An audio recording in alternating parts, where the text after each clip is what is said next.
Yes, we are live now. Hello friends, this is Himanshi and welcome to Let's Learn. सभी को good evening, नमस्कार, राम राम, सत श्री अकाल, अस्सलाम वालेकुम, what you feel connected with. Start करेंगे आज का सेशन, डिस्कस करेंगे 30 क्वेश्चंस। और जैसा कि आपको पता ही है, ये CDP फुल मार्क्स सीरीज है जिसका सेशन 2 है। ये इस फुल मार्क्स का मतलब ये 30 आउट ऑफ 30 ऑन 30 आप लेकर के आएंगे CDP में, CTET में, चाहे आप पेपर 2 के लिए जा रहे हो, पेपर 1 के लिए जा रहे हो। प्रीवियस ईयर कितने करने हैं, नए क्वेश्चंस कितने करने हैं, दोनों का मिक्सचर करना है, ये सब की चिंता आपको इस सीरीज पे छोड़ देनी है, मुझ पर छोड़ देनी है। ये सीरीज अगर आप थॉरली फॉलो करते हैं पेपर तक CTET के, तो इससे ज़्यादा सवाल करने की आपको ज़रूरत नहीं पड़ेगी अगर आप इतने सवाल अच्छे से कर लेते हैं। इसमें न्यू पुराने जो भी, जहाँ प्रीवियस ईयर कराने हैं, जो बच्चे हुए सेट इंपॉर्टेंट हैं, जहाँ नए कराने हैं, वो सब मेरी चिंता है। आप क्या करेंगे, आप करेंगे लाइक, शेयर और सब्सक्राइब करके बैठ जाएंगे, ताकि डेली हम जुड़ते रहें क्लासेस में, है ना। अभी बीच में कुछ दिनों का ब्रेक है, वैसे डेली मिलेंगे हम। 9 तारीख को मंडे को मिलेंगे हम, नहीं 9 को नहीं, 8 को मिलेंगे, 8 जून को हम मिलेंगे, 9 दिन बाद। आज के बाद मैं ट्रैवल कर रही हूँ, तब तक आप पुराना रिवाइज करेंगे और बैचेस में जो क्लासेस हैं या आपको एक्स्ट्रा भी कुछ क्लासेस डलवा दी जाएंगी। वो लाइव भी होंगे सेशंस, बट एक्स्ट्रा में आप पढ़ते रहें जिनके पास ज़्यादा समय है। बैचेस में आप एनरोल करना चाहते हैं तो बिल्कुल कर सकते हैं। CTET का बैच हो, UPTET का बैच हो, पेडागोजी स्पेशल का बैच हो, चाहे पेडागोजी स्पेशल CTET के लिए मत लीजिएगा, वो बाकी क्योंकि बड़ा बैच है, उसमें पेडागोजी ही होती है। बाकी सभी एग्जाम्स के लिए इस पर अभी डिस्काउंट ऑनगोइंग है। लाइक शेयर सब्सक्राइब आप कर लेंगे। ये सब बातें हमारी हो गई हैं। आ जाते हैं पहले सवाल पे। बढ़िया बढ़िया सवाल करेंगे, अच्छे अच्छे, क्यूट क्यूट। ठीक, ये जो PDFs हैं जितनी भी पेंडिंग, वो सब होपफुली आज रात में या कल हर हालत में शेयर आपके साथ हो जाएंगी, क्योंकि ये तो मैं ट्रैवल के दौरान भी कर लूँगी। और जल्दी ही एक किताब भी आएगी, उस पर भी काम ट्रैवल के दौरान ही होगा। ठीक है, चलिए, टेक केयर, बाय बाय। मतलब बाय बाय तो नहीं, अभी तो शुरू हुआ है, हाय हाय वाला टाइम है, वो वाला हाय हाय नहीं। क्वेश्चन नंबर 1 देखिएगा और जवाब दीजिएगा। Contents which require an extension और modification of existing cognitive structures take dash time for learning and are retained for dash duration. मतलब क्या है, जिन विषय वस्तुओं को मौजूदा संज्ञानात्मक संरचनाओं के विस्तार या संशोधन की आवश्यकता होती है, यानी जिस कंटेंट को आप as it is just fit नहीं करेंगे, आपको अपने एग्जिस्टिंग स्कीमा को, अपने एग्जिस्टिंग कॉग्निटिव स्ट्रक्चर को, अपने वर्तमान संज्ञानात्मक संरचना या स्कीमा, जो भी वर्तमान मौजूदा जानकारी है, उसमें परिवर्तन करना पड़ेगा, मॉडिफिकेशन करना पड़ेगा, है ना। तो इसका मतलब आपको एकोमोडेट करना पड़ेगा। तो एकोमोडेशन में ज्यादा समय लगेगा या फिर जस्ट फिट इन करने में ज्यादा समय लगेगा, तो ये आप खुद ही समझेंगे जब आपको पुराने को मॉडिफाई करना पड़े, चेंज करना पड़े। जस्ट ऐड करना है, किसी चीज को फिट इन करना है, एसिमिलेट करना है, तो कम समय लगेगा। एकोमोडेशन में ज्यादा समय लगेगा। तो आप लोग 40% लोग ही सही जवाब दे पा रहे हैं। तो ये शॉर्ट प्रोसेस तो नहीं होगा कि short time for learning and are retained for long duration. Time भी मॉडिफाई करने में ज्यादा लगता है और रिटेन्ड भी फिर वो लंबे समय तक रहता है, क्योंकि आपने पुरानी गलत सूचना को मॉडिफाई किया है, उसमें चेंज लाया है। तो चेंज लाने में टाइम लगेगा, लेकिन फिर वो हमेशा के लिए चेंज हो जाएगा, लॉन्ग टर्म के लिए आपके दिमाग में सेटलमेंट हो जाएगा। इट्स लाइक कि आपने डॉग को देख करके कैट कहा, या हॉर्स को देख करके, घोड़े को देख करके आपने ऊंट कहा। ऊंट तो नहीं कह सकते, वैसे बहुत अंतर होता है। घोड़े को देख करके आपने गाय कहा, या कुत्ते को देख करके आपने बिल्ली कहा, या बिल्ली को देख करके आपने कुत्ता कहा। अब जब आपने कैट को देख के डॉग कहा, तो आपको क्या करना पड़ेगा, अपने स्कीमा को मॉडिफाई करना पड़ेगा, चेंज करना पड़ेगा। मॉडिफिकेशन आएगा कि भाई ये कैट से अलग है डॉग, इसके ये फीचर्स होते हैं, ये भौंकता है, साइज में थोड़ा सा डिफरेंस है, वॉटेवर ये चेंजेस हैं। जस्ट कैट का स्कीमा ऐड करना था तो एसिमिलेशन था कि एक और कलर की कैट दिखी, आपने ऐड कर लिया, इंफॉर्मेशन को आत्मसात हो गया, बात खत्म। ज्यादा देर नहीं लगेगी, शॉर्ट पीरियड लगेगा। लेकिन जब आपको चेंज करना पड़े, मॉडिफिकेशन करना पड़े पुराने स्कीमा में, जिसको एकोमोडेशन भी कहते हैं। अब देखो, ये डायरेक्ट प्याजे का नाम नहीं लिखा है, लेकिन थियरी वही है, सवाल वही है। तो जिस पुराने एग्जिस्टिंग स्कीमा में या तो एक्सटेंशन करना हो या मॉडिफिकेशन करना हो, जस्ट फिट इन नहीं करना है, तो ये लॉन्ग प्रोसेस है। और ये जो ऐसे आपने मॉडिफाई करके जब पुराने में चेंज किया है, तो ये रिटेन भी लंबे समय तक ही रहेगा, क्योंकि आपको कंफ्यूजन क्लियर हुई होगी। इसका मतलब कॉग्निटिव कॉन्फ्लिक्ट आया होगा, डिसइक्विलिब्रियम क्रिएट हुआ होगा। प्याजे वाले क्वेश्चंस कराए थे ना उस दिन, याद है। तो आपकी कॉग्निटिव डेवलपमेंट के लिए, दिमाग के विकास के लिए, संज्ञानात्मक विकास के लिए आपको क्या चाहिए, आपको कॉग्निटिव कॉन्फ्लिक्ट चाहिए, डिसइक्विलिब्रियम चाहिए, असंतुलन चाहिए। यानी जो जानकारी है उसमें कुछ कॉन्फ्लिक्ट आए, द्वंद आए, तब तो आप कुछ नया उसमें पुराना में चेंज करेंगे, तब जाकर के आप सीखेंगे, एकोमोडेट करेंगे। तो हम ये नहीं कह सकते कि एक्सटेंशन या मॉडिफिकेशन में शॉर्ट टाइम लगता है। हाँ, लॉन्ग लगता है, लेकिन ये शॉर्ट ड्यूरेशन तक रहता है, नहीं। शॉर्ट ड्यूरेशन नहीं, ये लॉन्ग ड्यूरेशन तक रहेगा और लॉन्ग ही टाइम लगेगा, तो बाकी ऑप्शंस बनते ही नहीं हैं, ऑप्शन ही बनता है आपका फोर्थ का सिंपल। आगे बढ़ेंगे क्वेश्चन नंबर 2। इसको ऐसे भी देख सकते हो अगर देखना चाहो कि ये एसिमिलेशन और एकोमोडेशन की प्रोसेस है। इस कंप्लीट प्रोसेस को पियाजे की थ्योरी में अडेप्टेशन कहते हैं, अनुकूलन कहते हैं, है ना, अनुकूलन कहते हैं। इसलिए पियाजे वाइगोत्स्की की थ्योरी ऐसी थ्योरीज हैं जिनको आप छोड़ के नहीं जा सकते, डायरेक्ट आपको नाम दिखे ना दिखे कितने सवाल इसी पे आधारित होते हैं। ठीक है, अडेप्टेशन की प्रक्रिया कैसे होती है, आपने एसिमिलेट किया कुछ, यानी ऐड किया कुछ, फिट इन किया एग्जिस्टिंग स्कीमा में। एग्जिस्टिंग स्कीमा क्या है, प्रीवियस नॉलेज, जितना ज्ञान आपके पास आज है, जो भी आपके दिमाग में प्रीवियस नॉलेज स्टोरेज सेट है, वो एग्जिस्टिंग स्कीमा है।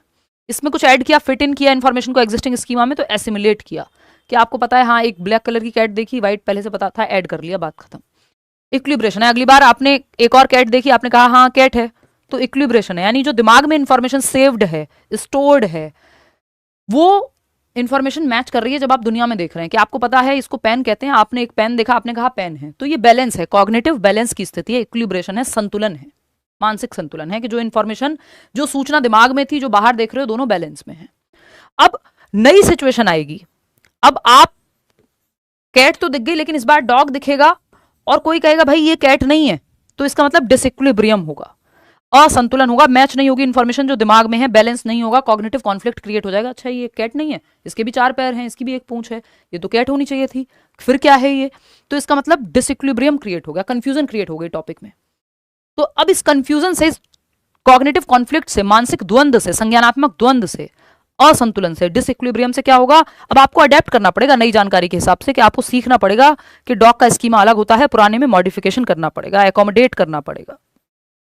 तो ये अपने आप में लंबी प्रक्रिया है, एसिमुलेट करना इजी है, शॉर्ट प्रोसेस थी, ये पूरी प्रक्रिया एकोमोडेशन की अपने आप में लॉन्ग प्रोसेस है, और ये लंबे समय तक फिर आप दिमाग में आपकी स्कीमा सेट रहेगा क्योंकि आपने मॉडिफाई किया था पुरानी इंफॉर्मेशन को। इतनी बात क्लियर है। क्वेश्चन नंबर 2 देखिएगा, ये क्या कहता है,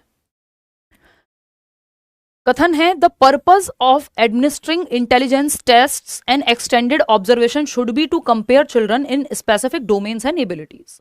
यानी जो पर्पस है बुद्धि परीक्षणों का और विस्तारित अवलोकन, यानी एक्सटेंडेड ऑब्जर्वेशन का, कि आप बुद्धि परीक्षण ले रहे हैं और ऑब्जर्व कर रहे हैं बच्चे को, व्यक्ति को, जिसका भी आप बुद्धि परीक्षण ले रहे हैं, इसका जो उद्देश्य है बच्चों की विशिष्ट आयाम और क्षमताओं में तुलना करना होता है। इंटेलिजेंस टेस्ट इसलिए ले रहे हैं ताकि बच्चों को कंपेयर कर सकें या बच्चों को आपस में कंपेयर कर सकें, ये गलत पर्पस है। इंटेलिजेंस टेस्ट ले रहे हैं बच्चे की एबिलिटीज, उसका एप्टीट्यूड, उसका इंटरेस्ट, किस लेवल पे उसका दिमाग फंक्शन करता है, वो क्या अच्छा कर सकता है, क्या उसकी स्ट्रेंथ्स हो सकती हैं, कहाँ उसको गाइड किया जा सकता है, इन सब के लिए, ना कि बच्चों को आपस में कंपेयर करने के लिए। कंपैरिजन होता है बट ये पर्पस नहीं है इंटेलिजेंस टेस्ट का, ये उद्देश्य नहीं हो सकता, है ना, तो ये बात सही नहीं हो सकती, ये गलत है, फॉल्स है। 60% लोग सही जवाब दे रहे हैं इसमें। रीजन क्या है इसका, intelligence is an इनेट ability and can not be nurtured. ये भी गलत है कि बुद्धिमत्ता या बुद्धि एक जन्मजात क्षमता है और इसे पोषित नहीं किया जा सकता, बढ़ा नहीं सकते, ये कहना गलत है। आपके गार्डनर कह रहे हैं कई प्रकार की बुद्धि है। दूसरा, एक इंक्रीमेंटल और एंटिटी व्यू होता है इंटेलिजेंस का, कि हम क्षमता को बढ़ा सकते हैं, ये इंक्रीमेंटल व्यू है, टीचर को यही मानना चाहिए। एंटिटी व्यू क्या है, एंटिटी मतलब फिक्स्ड है इंटेलिजेंस, इसको बढ़ा नहीं सकते, ये कहना गलत होगा। हम मॉडर्न डे में ऐसा नहीं मानते कि भाई आईक्यू फिक्स हो गया या इंटेलिजेंस फिक्स हो गया तो हम बढ़ा नहीं सकते। इंक्रीमेंटल है इंटेलिजेंस, आप चीजें, आपका एनवायरनमेंट, मेथड्स सिखाने के, नर्चरिंग, फैमिली, 50 तरह की चीजें हैं जिनके बेसिस पे आप अपनी क्षमता को बढ़ा सकते हैं, ट्रेनिंग लेकर के, सीख करके, है ना। तो इंक्रीमेंटल है, ना कि एंटिटी। एंटिटी होता है फिक्स्ड व्यू। एक सवाल इस पे आता ही है हर बार, बस लैंग्वेज चेंज हो जाती है, तो इसको फिक्स्ड नहीं मानना है, डायनेमिक मानना है इंटेलिजेंस को, या इंक्रीमेंटल है, क्षमता को बढ़ाया जा सकता है, हम चीजें सीखते रह सकते हैं, बुद्धि को विकसित कर सकते हैं। चीजें आप क्यों समझ रहे हैं, ये सब क्यों पढ़ रहे हैं आप, क्योंकि क्षमता को बढ़ाया जा सकता है। अगर सब कुछ फिक्स ही होता पहले से तो फिर तो आप सीख ही नहीं पाते कुछ।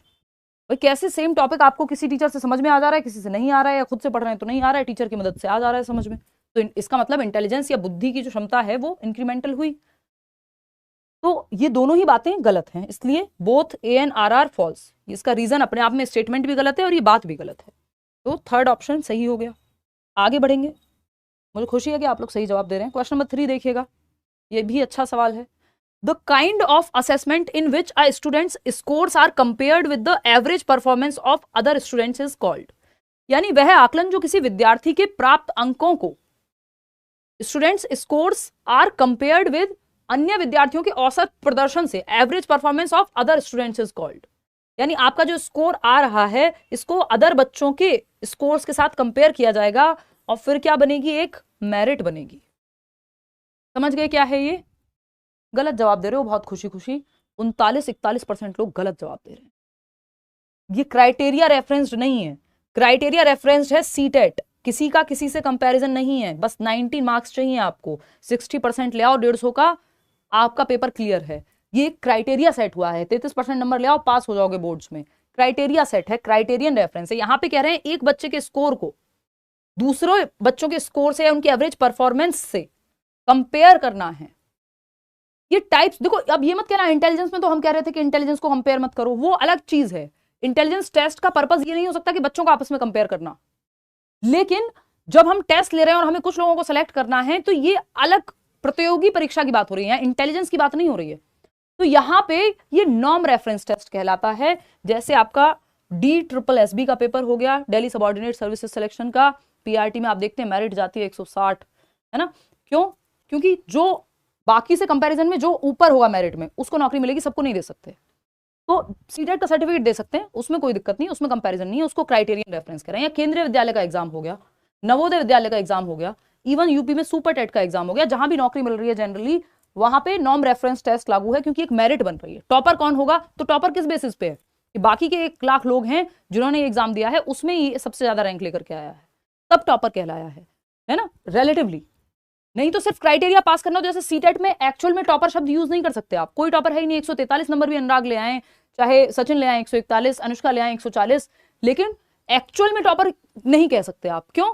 क्योंकि टॉपर का मतलब हो गया कि किसी के कंपैरिजन में कहीं कोई रैंकिंग है, रैंकिंग है ही नहीं, क्राइटेरिया मापदंड में कोई रैंकिंग होती ही नहीं है। ये नॉर्म रेफरेंस्ड टेस्ट की बात है, जहां पे रैंकिंग है, जहां मेरिट बन रही है जिस पेपर में, वो नॉर्म रेफरेंस्ड है। जहां एक क्राइटेरिया बेसिक फुलफिल करना है वो क्राइटेरियन रेफरेंस्ड है। जैसे सीटेट या यूपीटेट क्राइटेरियन रेफरेंस्ड है। ये 2 ही प्रकार हम मुख्य रूप से पढ़ते हैं, ये सब फालतू बातें हैं।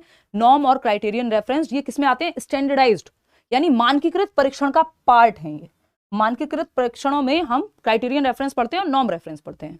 जहां क्राइटेरिया मीट करना हो वहां क्राइटेरियन, नहीं तो नॉर्म। जहां मेरिट बनेगी, दूसरों से कंपैरिजन होगा आपके स्कोर का, चाहे वो यूपीएससी हो, वो क्राइटेरियन रेफरेंस हो गया।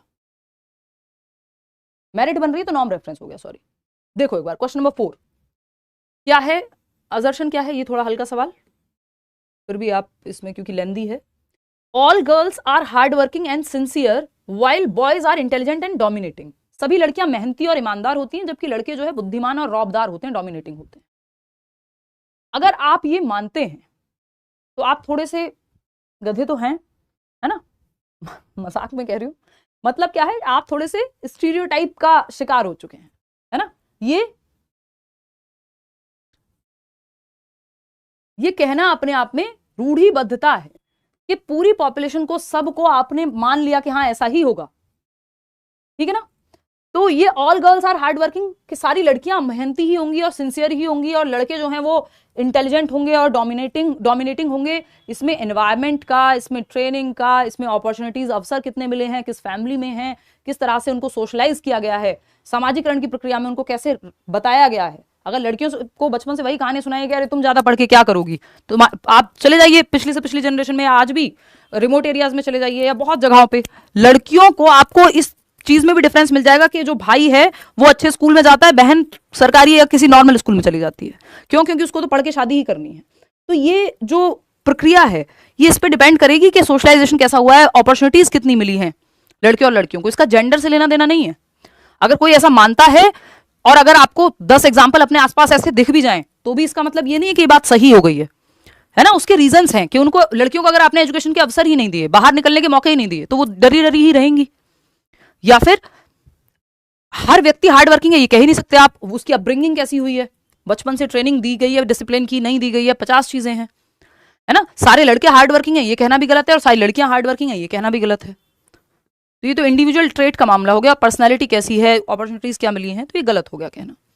अब क्या आता है इसमें, रीजन क्या है, two distinctive biological brains produce all differences in physical and cognitive skills as well as personalities and temperament in girls and boys. यानी जो दो विशिष्ट जैविक मस्तिष्क हैं, यानी बायोलॉजिकली जो डिफरेंट ब्रेन्स हैं लड़के और लड़कियों के, उसमें फिजिकल और कॉग्निटिव स्किल्स जो है वो सारी इन्हीं अंतरों की वजह से हैं। तो 100% सेम ब्रेन तो दो लड़कों का भी नहीं मिलेगा। दूसरा, अगर ब्रेन डिफरेंस या बायोलॉजिकल डिफरेंसेस हैं भी तो सारे अंतर उसी की वजह से, ये कहना एकदम खराब होगा। आपको ट्रेनिंग अगेन कैसी मिली है, अपॉर्चुनिटी कैसी मिली है, एजुकेशन कैसी मिली है, कहाँ आपको किस तरह से सोशलाइज किया गया है, जेंडर का कॉन्सेप्ट कैसा मानते थे माँ बाप, ये सब चीजें मैटर करेंगी, ना कि ये कोई रीजन है। तो ये भी फालतू बात हो गई एकदम। तो both A and R false, third option सही है। 71% लोग सही जवाब दे भी रहे हैं। अब मैं ये माइक ठीक कर लेती हूँ, ये माइक मुझे बहुत परेशान करता है कभी कभी। देखो एक बार, इतने आप नेक्स्ट सवाल सॉल्व करेंगे, इतने मैं ये माइक चेंज करूँगा, मतलब सेटिंग बिठाऊंगी कुछ। देखो एक बार पोल में जवाब दीजिए।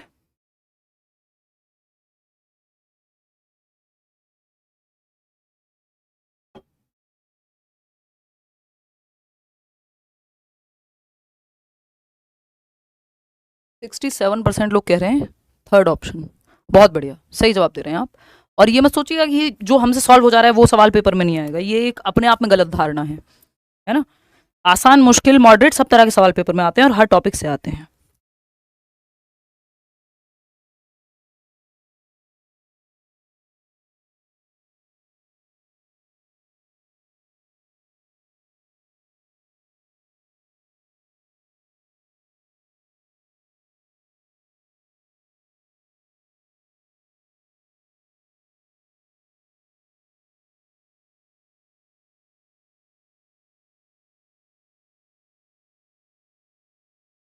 देखिएगा,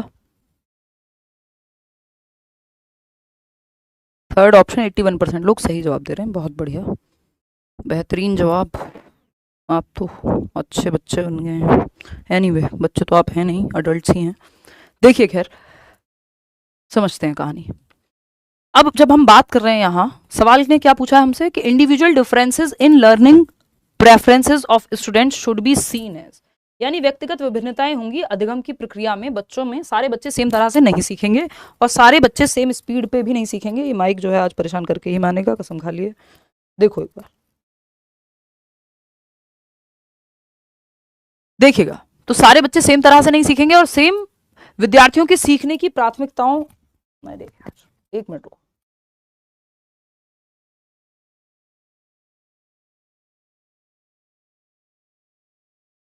जेटेट और इसमें काफी सिमिलरिटी है सिलेबस में, तो ये क्वेश्चंस भी आप अटेम्प्ट कर सकते हो। आप जेटेट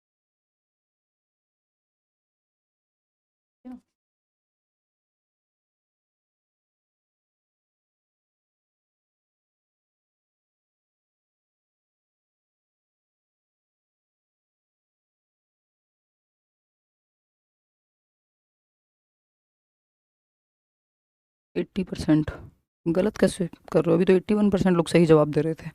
चलो भाई, अभी शायद सेटअप हो गया, ऐसा मान लें हम। देखिएगा, इसको चेंज कराएंगे यार, अगली बार उसको बोल के पीछे से मेरे चेंज करा देना, या तो इसमें टेप वगैरह कुछ लगवा देना कि ये हटता ही रहता है। देखिएगा एक बार, 80% लोग थर्ड ऑप्शन कह रहे हैं। समझते हैं। Individual differences in learning preferences of students should be seen as, व्यक्तिगत विविधताओं को, इंडिविजुअल डिफरेंसेस क्या होते हैं, सारे बच्चे एक जैसे नहीं होते, नहीं तो रोबोट्स हो जाएंगे, है ना। इंडिविजुअल डिफरेंसेस यानी व्यक्तिगत विभिन्नताएं पाई जाती हैं बच्चों में और इंसानों में। इंटेलिजेंस का लेवल, एप्टीट्यूड, एटीट्यूड, इंटरेस्ट चीजों में, उनका एनवायरमेंट, बहुत सारी चीजें में अंतर होता है, नहीं तो हम रोबोट्स हो जाएंगे अगर सब एक जैसे हो जाएंगे। तो यूनिफॉर्मिटी नहीं होती, इंडिविजुअल डिफरेंसेस होते हैं, व्यक्तिगत विभिन्नताएं होती हैं।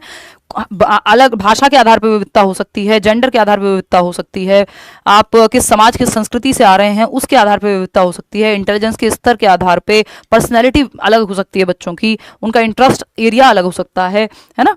तो ये इंडिविजुअल डिफरेंसेस क्या है, डाइवर्सिटी क्रिएट करते हैं, जो कि थर्ड ऑप्शन कह भी रहा है कि नॉर्मल डेपिक्शन ऑफ डाइवर्सिटी, यानी इंडिविजुअल डिफरेंसेस का मतलब विविधता का सामान्य चित्रण है ये, है ना, कि इंडिविजुअल्स में डिफरेंस पाया जाता है, ये एकदम आम बात है। विविधता का एक नॉर्मल पिक्चर ड्रॉ करने जैसा है कि हाँ डाइवर्सिटी जो हमारा देश में भी हम कहते हैं कि यूनिटी इन डाइवर्सिटी की हम बात करते हैं कि विविधता में एकता, है ना। तो कॉग्निटिव एबनॉर्मेलिटी नहीं है कि लोग एक जैसे नहीं होते, अंतर पाए जाते हैं, ये कोई संज्ञानात्मक असमानता नहीं है, तो बल्कि अच्छी बात है। अलग अलग इंडिविजुअल अलग अलग तरह के होंगे, अपनी सोच में, समझ में, दिखने में, बुद्धि के स्तर में, पर्सनैलिटी टाइप में, कोई सीरियस रहता है, कोई शाय है, कोई एक्सट्रोवर्ट है।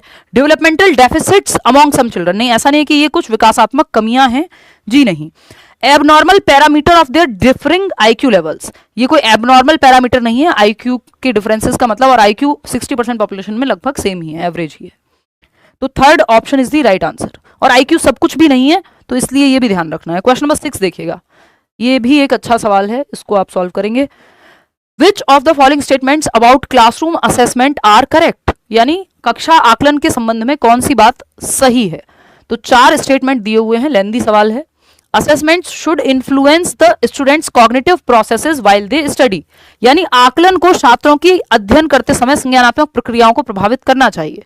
यानी जो असेसमेंट्स हैं, जो आकलन की प्रक्रिया है, उसको इन्फ्लुएंस करना चाहिए, यानी प्रभावित करना चाहिए बच्चों की संज्ञानात्मक प्रोसेसेस को या प्रक्रियाओं को, यानी मेंटल प्रोसेसेस को जब बच्चे पढ़ रहे हैं।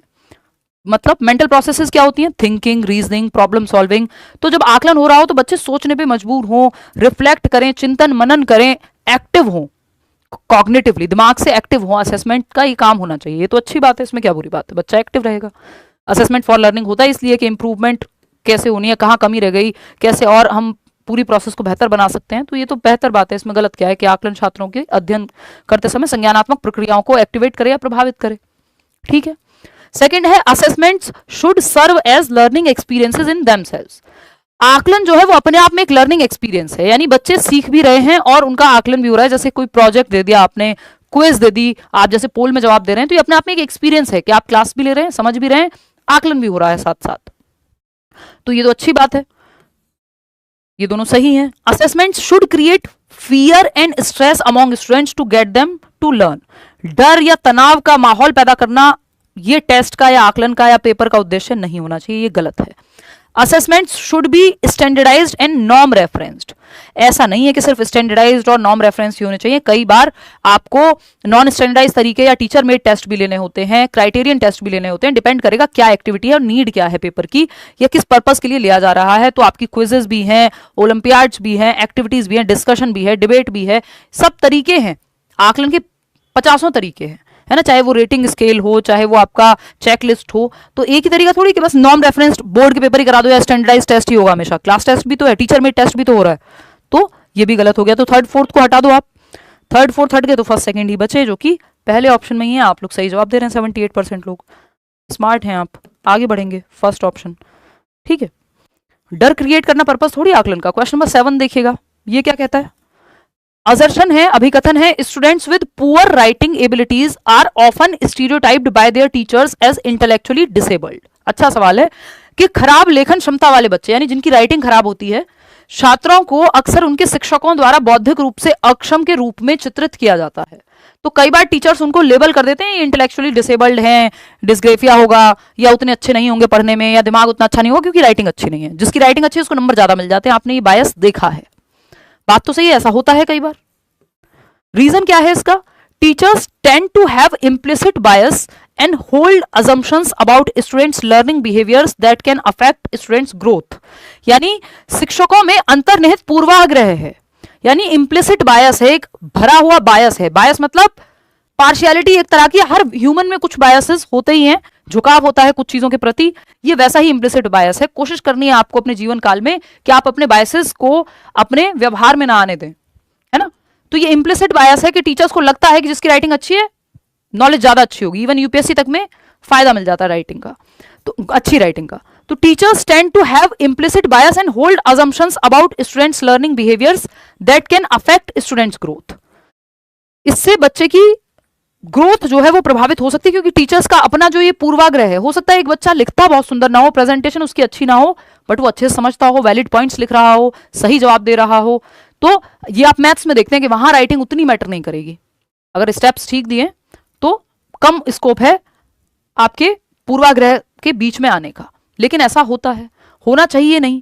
कई बार हो सकता है, एक्चुअल में हो सकता है बच्चे को डिस्ग्रेफिया हो, लेकिन इसका मतलब ये थोड़ी वो सीख नहीं सकता। या फिर कुछ बच्चों की राइटिंग ठीक से फॉर्म नहीं हो पाई हो, 50 रीजन हो सकते हैं राइटिंग खराब होने के, है ना। डॉक्टर्स की तो आप देख लो, वो तो फेमस ही है, तो क्या वो इंटेलिजेंट नहीं हुए?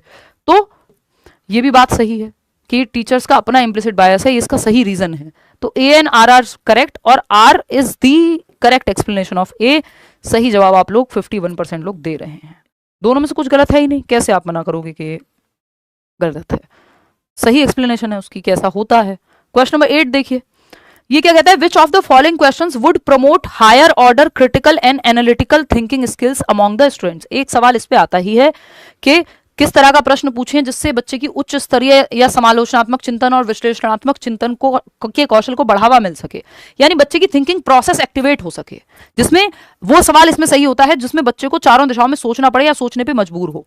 देख लो इनमें से कौन सा सवाल है जिसमें वो डिफरेंट एस्पेक्ट्स में सोचे या सबसे ज्यादा सोचने पे जोर दिया जाए। Identify the nouns mentioned in specific newspaper article. एक अखबार में एक लेख के अंदर आपको संज्ञा को पहचानना है, तो इसमें कौन सा थिंकिंग पे उसकी जोर पड़ रहा है? जो उसको आता था रिकॉग्निशन लगेगा, इसमें तो पहचान लगेगी कि बस जो उसको पता है संज्ञा की परिभाषा उसके हिसाब से उसको पहचानना है। इसमें कोई क्रिटिकल थिंकिंग एनालिसिस नहीं लगा है।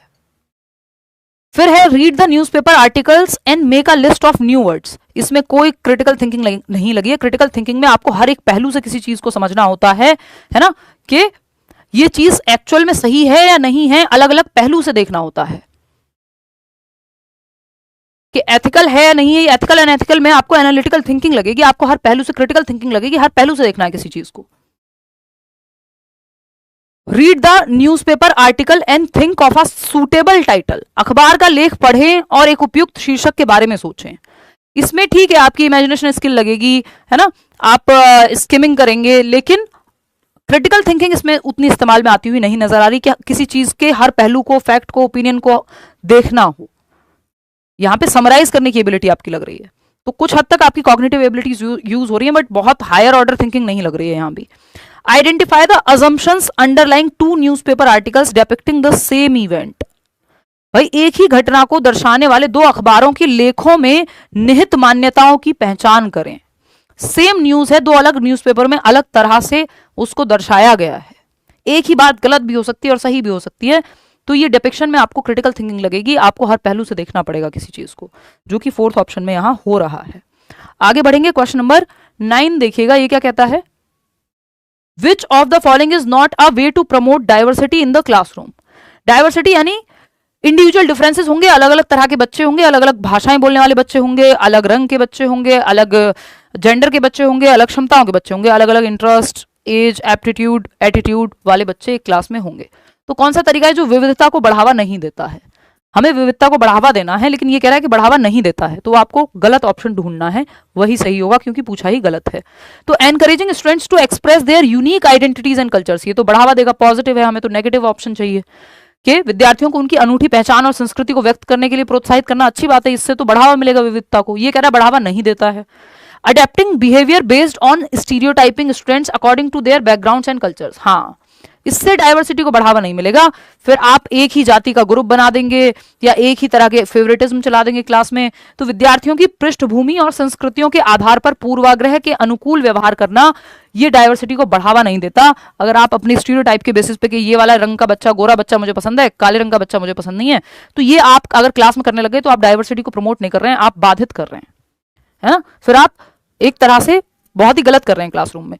थर्ड ऑप्शन क्या है, providing opportunities for students to interact with individuals from different backgrounds and cultures, कि ऐसे अवसर देना बच्चों को कि वो अलग अलग कल्चर, अलग अलग संस्कृतियों के और पृष्ठभूमि के लोगों से बात करें, कि एक किसान से भी बात करने का मौका मिले, एक डॉक्टर से भी बात करने का मौका मिले, आप एक खेत भी दिखाने ले जा रहे हैं कि कैसे फसल उगती है, और आप एक हॉस्पिटल विजिट भी ले जा रहे हैं बच्चे को, तो अलग अलग जगहें वो एक्सप्लोर करें कि दुनिया में बहुत कुछ एग्जिस्ट करता है, डाइवर्सिटी है। तो ये बात तो सही है, हमें तो गलत चाहिए थी जो कि सेकंड है। Incorporating a variety of perspectives and experiences in the curriculum, अलग अलग तरह के अनुभव या विभिन्न दृष्टिकोणों को अपनी पाठ्यक्रम में, पाठ्यचर्या में शामिल करना। देखो अगर पूछा होता कौन सा सही तरीका है डाइवर्सिटी प्रमोट करने का, तो ये तीनों तरीके बहुत अच्छे हैं, लेकिन ये जो नेगेटिव वाला है इसको आप भूल जाते। तो ये तीन जो हमने पढ़े हैं इसलिए पढ़े हैं कि आपको पता लगे कि कौन से सही तरीके हैं अगर डाइवर्सिटी को बढ़ावा देना है, कि अलग अलग इंडिविजुअल्स को अलग अलग बैकग्राउंड से लेकर के आइए, एनकरेज करिए यूनिक आइडेंटिटी को, अलग अलग अनुभव दीजिए बच्चे को।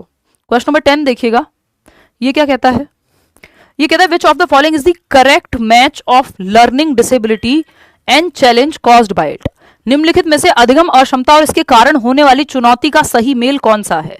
यानी एक तरफ आपकी डिसेबिलिटी लिखी है और या लर्निंग डिफिकल्टी लिखी है, और इसका सही मैच, उसकी सही एक्सप्लेनेशन कौन से ऑप्शन में है, ये आपको पहचानना है। अब इसमें सब अलग अलग जवाब देंगे, बट आप लोग काफी हद तक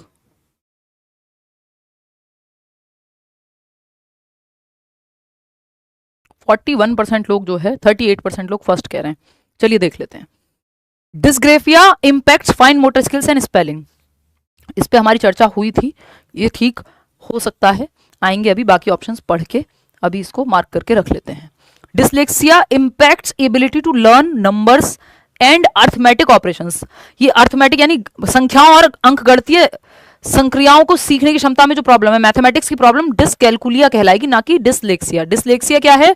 पठन संबंधी विकार है, तो ये तो इसके बारे में सही नहीं है, तो ये तो हट गया। डिस्प्रैक्सिया मोटर स्किल्स की प्रॉब्लम होती है, चलने फिरने में, पेन पकड़ने में, टाई लगाने में, इन सब में दिक्कत होती है बच्चे को, तो ठीक से देखने व सुनने बोल पाने की बात, ये डिस्फेजिया बोलते हैं उसको। Ability to see hear and talk properly, C में तो फिर विजुअली चैलेंज है बच्चा, तो ये तो है ही नहीं डिस्प्रेक्सिया के बारे में, इसमें तो मोटर स्किल्स में प्रॉब्लम होती है डिस्प्रेक्सिया में। डिसकैलकुलिया में मैथमेटिक्स वाला होगा, ये जो यहां दिया हुआ था। इंपैक्ट एबिलिटी टू रीड, ये डिसलेक्सिया वाला इन्होंने यहां दिया हुआ है, और डिसकैलकुलिया वाला यहां दिया हुआ है, तो एक ही ऑप्शन सही है यहां। फिर वो कौन सा है? First option, dysgraphia impacts fine motor skills and spelling. Dyspraxia में भी फाइन मोटर स्किल्स इंपैक्ट होती हैं, लेकिन ओवरऑल मोटर स्किल्स मतलब चलना फिरना, दौड़ना, भागना या लिखना पढ़ना, फाइन ग्रॉस और फाइन मोटर स्किल्स, तो डिस्प्रेक्सिया में भी होती हैं, डिस्ग्रेफिया में भी होती हैं, कि जो फाइन मोटर स्किल्स हैं वो इंपैक्ट होती हैं, तो बच्चे की ग्रिप नहीं बन पाती है ना। और ये कुछ सेशंस पहले किया भी था। और स्पेलिंग में भी प्रॉब्लम आती है, लिखने में, वर्तनी में प्रॉब्लम आती है, आप इवन राइटिंग भी ऐसी होती है, कई बार आप पहचान नहीं पाएंगे, इलेजिबल है, यानी पढ़ने योग्य भी नहीं होती कई बार जो राइटिंग है आपकी डिसग्रेफिया वाले बच्चे की। बात सही है या नहीं है? सही बताओ आप। आगे चलें नेक्स्ट क्वेश्चन पे। ये माइक, हाँ चलिएगा, खैर आगे बढ़ेंगे। तो फर्स्ट ऑप्शन ही यहाँ सही है। क्वेश्चन नंबर 11 देखिएगा, students struggling with autism show ease at. Autistic बच्चा जो है, या जो बच्चा ऑटिज्म से या स्वालीनता से जूझ रहा है, उसको किस चीज में आसानी होती है? एक चीज है जो जनरली पेपर में बार बार पूछी जाती है कि भाई ऑटिस्टिक बच्चा इस चीज के साथ कंफर्टेबल है, या ये ईज है उसके लिए, आसान है, या इस चीज के साथ कंफर्टेबल होता है। 40% लोग जो है गलत जवाब दे रहे हैं। ऑटिस्टिक बच्चा, ध्यान रखिएगा, कि कभी भी आई कांटेक्ट में कंफर्टेबल नहीं होगा। इवन ऑटिस्टिक बच्चे आई कांटेक्ट नहीं करते, है ना, वो कहीं और देख के ही बात कर रहे होते हैं या नीचे देख के बात कर रहे होते हैं।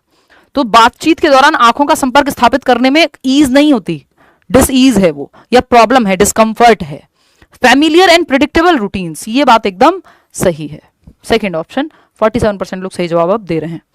परिचित और पूर्वानुमेय दिनचर्या का पालन करने में, कि जो ऑटिस्टिक बच्चा है उसके लिए रूटीन इंपॉर्टेंट है, प्रिडिक्टेबल रूटीन हो, फैमिलियर एनवायरनमेंट हो, रोज रोज उसका एनवायरनमेंट मत बदलो, है ना, रोज रोज उसके टीचर को मत बदलो, या रोज रोज अलग अलग लोग, अगर ज्यादा नए एनवायरनमेंट में आप उसको लेके जाओगे या रूटीन्स चेंज करोगे तो उसके लिए दिक्कत होती है। इवन उसके रूम का आपने, अगर मान लीजिए बेड कहीं और है, तो आप हर रोज उसका बेड, कुर्सी, टेबल चेंज करते रहते हो, तो बच्चे को दिक्कत होगी।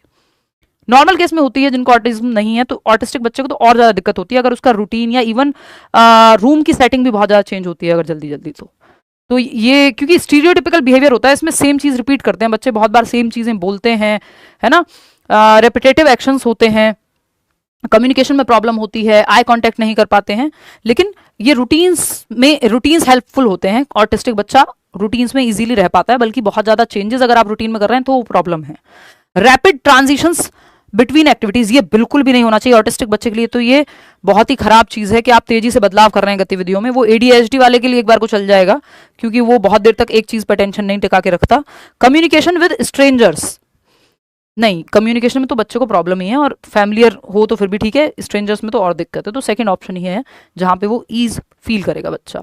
विच of the following statements is not correct about gifted children. प्रतिभाशाली बच्चों के बारे में कौन सी बात ठीक नहीं है? प्रतिभाशाली बच्चे कौन से होते हैं? 3 प्रकार के होते हैं, या तो जिनका IQ ज्यादा है, किसी एक फील्ड में टैलेंटेड हैं, या क्रिएटिव हैं। नॉर्मल केस में हम मान के चलते हैं कि ये हाई IQ रखते हैं, तो इनकी क्यूरियोसिटी बहुत ज़्यादा होती है, जिज्ञासा, मेमोरी की एबिलिटी ज़्यादा होती है, अपने से ज़्यादा एज ग्रुप के बच्चों से जो है दोस्ती करते हैं, मेंटल एबिलिटी, चीज़ें जल्दी समझते हैं, सीखते हैं, डिफरेंट डिफरेंट इनकी क्षमताएं हैं, जिसमें से ये कुछ मैंने आपको बताई हैं। कौन सा एक कैरेक्टरिस्टिक नहीं है गिफ्टेड बच्चे का? देखिए किसी भी केस में जो आप ऑप्शन दे रहे हैं वो बिल्कुल सही है। 77% लोग, 79% लोग सही जवाब दे रहे हैं कि गिफ्टेड बच्चा हो और ये हो कि क्यूरियोसिटी की कमी है, पॉसिबल ही नहीं है, संभव ही नहीं है कि आप गिफ्टेड हैं और आप में क्यूरियोसिटी नहीं है, जिज्ञासा नहीं है चीजों को लेके। प्रतिभाशाली बच्चों में जिज्ञासा की भावना कम होती है और उनकी कल्पना शक्ति भी कमजोर होती है, पॉसिबल ही नहीं है, नॉट एट ऑल पॉसिबल। ये सबसे बड़ा लक्षण है गिफ्टेड बच्चों का। They have higher levels of curiosity, हर चीज को लेके सवाल है उनके मन में, है ना, इमेजिनेशन बहुत अच्छी है, सवाल बहुत पूछेंगे, तो दे आर क्यूरियस पीपल। तो गिफ्टेडनेस और जिज्ञासा का डायरेक्ट रिलेशन है। अगर जिज्ञासु नहीं है आप तो कुछ नया सोचेंगे ही नहीं, सवाल आएंगे ही नहीं, जो हो रहा है सही है, खाओ पियो सो जाओ। Gifted children have lower sense of curiosity and poor imagination skills, बहुत ज्यादा इमेजिनेशन भी इनकी बहुत हाई नहीं होती अगर गिफ्टेड नहीं है तो। गिफ्टेडनेस में ऐसा पॉसिबल नहीं है, हायर इमेजिनेशन होगी, क्योंकि वो सोचता है, क्यूरियोसिटी है, जिज्ञासा ज्यादा है तो इमेजिन भी करेगा, थिंकिंग भी करेगा, सारी चीजें ज्यादा होंगी। Children can be gifted in more than one kind of intelligence, हाँ बिल्कुल हो सकते हैं, है ना, ये तो करेक्ट बात है कि एक से ज्यादा चीजों में गिफ्टेड हो सकते हैं बच्चे। हो सकता है गाना भी बहुत अच्छा गाते हो, लिखते भी बहुत अच्छा हो, है ना। फॉर एग्जाम्पल अगर फरहान अख्तर की हम बात करें, वही एग्जाम्पल मेरे दिमाग में आ रहा है अभी के लिए, तो वो एक्टिंग भी कर लेते हैं कभी कभार, ठीक ठाक एक्टिंग भी कर लेते हैं, कई मूवीज में देखा है हमने, लिख भी लेते हैं, गा भी लेते हैं। तो गिफ्टेड बच्चे कई फील्ड में गिफ्टेड हो सकते हैं, ऐसा थोड़ी है कि एक ही फील्ड में होंगे, और ऐसे आपको सैकड़ों एग्जाम्पल मिल जाएंगे। Gifted children are born with extraordinary abilities and potential that need to be nurtured.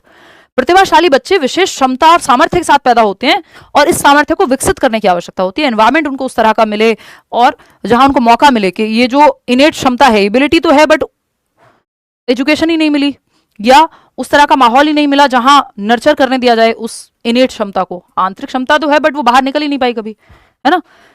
Children can be gifted at different levels and some can have some kind of disability also.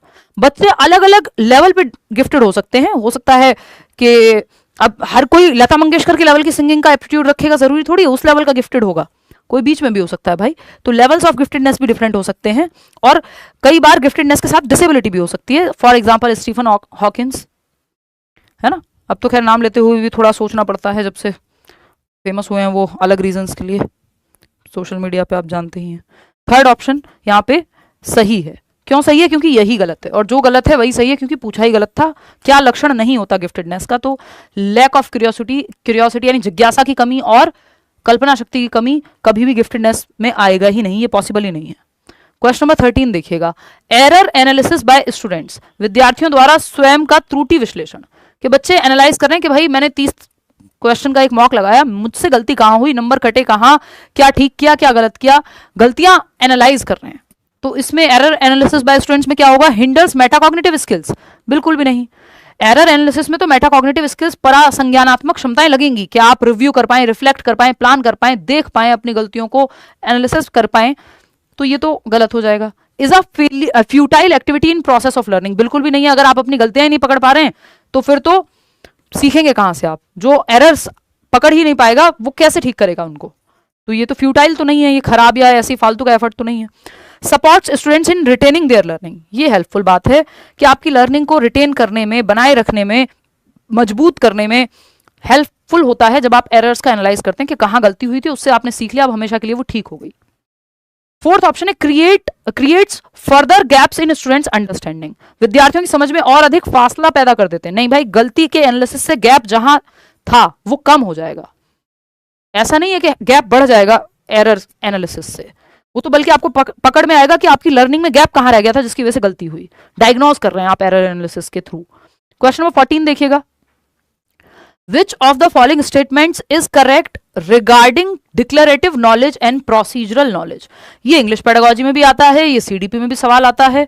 घोषणात्मक ज्ञान Hindi pedagogy में भी आ जाएगा, और प्रक्रियात्मक ज्ञान में संबंध क्या है उसके लिए सही ऑप्शन आपको देख करके बताना है। फटाफट बताइए।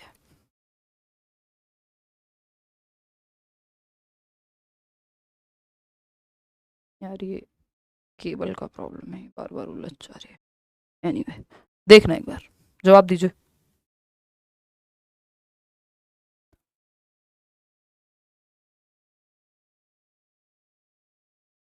देखिए थर्ड ऑप्शन आप लोग कह रहे हैं 39% लोग। चलिए देखते हैं। देखिए मैं वैसे ही आपको बता दूं, प्रोसीजरल नॉलेज होती है प्रोसीजर का ज्ञान। भाई ऑपरेशन कैसे करना है इसके लिए प्रोसीजरल नॉलेज चाहिए आपको। इसमें तो डिक्लेरेटिव भी चाहिए बट प्रोसीजरल के बिना तो बिल्कुल नहीं कर पाओगे। प्रोसीजरल नॉलेज, साइकिल कैसे चलाते हैं, साइकिल चलाना आता है आपको, या स्विमिंग करना आता है, this is procedural knowledge. Process पता है आपको स्टेप बाय स्टेप कि कैसे होती है कोई चीज, हाउ टू डू समथिंग, है ना, हाउ टू डू समथिंग या हाउ समथिंग हैपन्स। ये प्रोसीजरल नॉलेज है, प्रक्रियात्मक ज्ञान है कि प्रक्रिया कैसे होती है, स्विमिंग की प्रक्रिया कैसे वर्क करती है, आपको स्विमिंग करना आता है, इसका मतलब आपको प्रोसीजरल नॉलेज है। साइकिल चलानी आती है, प्रोसीजरल नॉलेज है, कैसे करनी है कोई चीज। डिक्लेरेटिव नॉलेज क्या है, ये घोषणात्मक ज्ञान है कि आपको साइकिल कैसे चलाते हैं इसके स्टेप्स पता है, चलाई कभी नहीं है, आपको पता है ये करना होता है वो करना होता है, पढ़ लिया आपने सारे स्टेप। स्विमिंग में क्या स्टेप्स फॉलो होते हैं आपको पता है, परिभाषा में आप एक्सप्लेन कर देंगे, लिख के आना हो कहीं कि स्विमिंग में क्या स्टेप्स होते हैं आप लिख के आ जाएंगे, करके नहीं देखिए कभी, तो इसका मतलब प्रोसीजरल नॉलेज नहीं है, डिक्लेरेटिव नॉलेज है। परिभाषाएं सारी बताएं, एक्चुअल में कुछ नहीं करा है, बस ज्ञानी बाबा बन गए। ठीक, तो डिक्लेरेटिव नॉलेज क्या है, घोषणात्मक ज्ञान। घोषणात्मक ज्ञान यानी इसमें आपकी डेफिनेशंस या जो थियोरी पार्ट है वो आता है। दोनों, ऐसा नहीं है कि ये ज्ञान नहीं है, नॉलेज तो ये भी है, declarative knowledge is also knowledge, लेकिन प्रोसीजरल नॉलेज पे हम फोकस ज्यादा करते हैं क्योंकि प्रोसीजर्स अगर पता होंगे तो चीजें कैसे होती हैं, तभी तो हम कहते हैं हमारे यहाँ इतने नंबर ऑफ ग्रेजुएट्स हैं, पीएचडी वाले फिर पियोन का फॉर्म भरते हैं, क्योंकि डिक्लेरेटिव नॉलेज बहुत है, प्रोसीजरल की कमी है, एक्चुअल में स्किल्स की कमी है। तो वो कोई भी स्किल है उसमें प्रोसीजरल नॉलेज लगती है।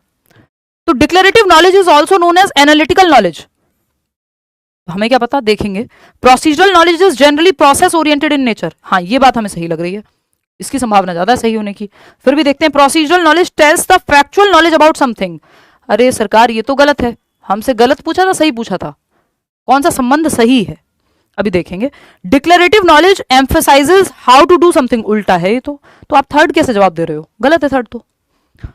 प्रक्रियात्मक ज्ञान किसी चीज के बारे में तथ्यात्मक ज्ञान है, फैक्चुअल नॉलेज नहीं है सरकार, एक्चुअल नॉलेज है, प्रैक्टिकल नॉलेज है, प्रोसेस प्रक्रिया के बारे में ज्ञान है। और घोषणात्मक ज्ञान कैसे होती है कोई चीज इसके बारे में नहीं है, क्या है कोई चीज व्हाट के बारे में, डेफिनेशन के बारे में है, कैसे होती है ये हाउ वाला यहां आएगा प्रोसीजरल नॉलेज में, प्रक्रियात्मक ज्ञान में। यहां पे सिर्फ प्रक्रियात्मक ज्ञान में तथ्यात्मक जानकारी नहीं चाहिए, तथ्यात्मक यानी फैक्चुअली तो आपको पता है, एक्चुअल में आपने करके नहीं देखी वो चीज, तो ये तो गलत हो गए। Declarative knowledge also known as analytical knowledge. Declarative knowledge को आप विश्लेषणात्मक ज्ञान के रूप में भी जाना जा सकता है। ये ऐसे एनालिटिकल कहते नहीं हैं हम, क्योंकि एनालिसिस में फिर आप प्रोसीजर भी सीखते हैं, इसको इंफॉर्मेटिव हम ज्यादा मानते हैं। और इससे बेहतर ऑप्शन हमारे पास सेकंड है कि procedural knowledge is generally process oriented in nature. प्रक्रियात्मक ज्ञान जो है वो कार्यविधि उन्मुख होता है, यानी कोई चीज कैसे होगी इसके बारे में आपको प्रोसीजरल नॉलेज बताएगी। बात सही है नहीं?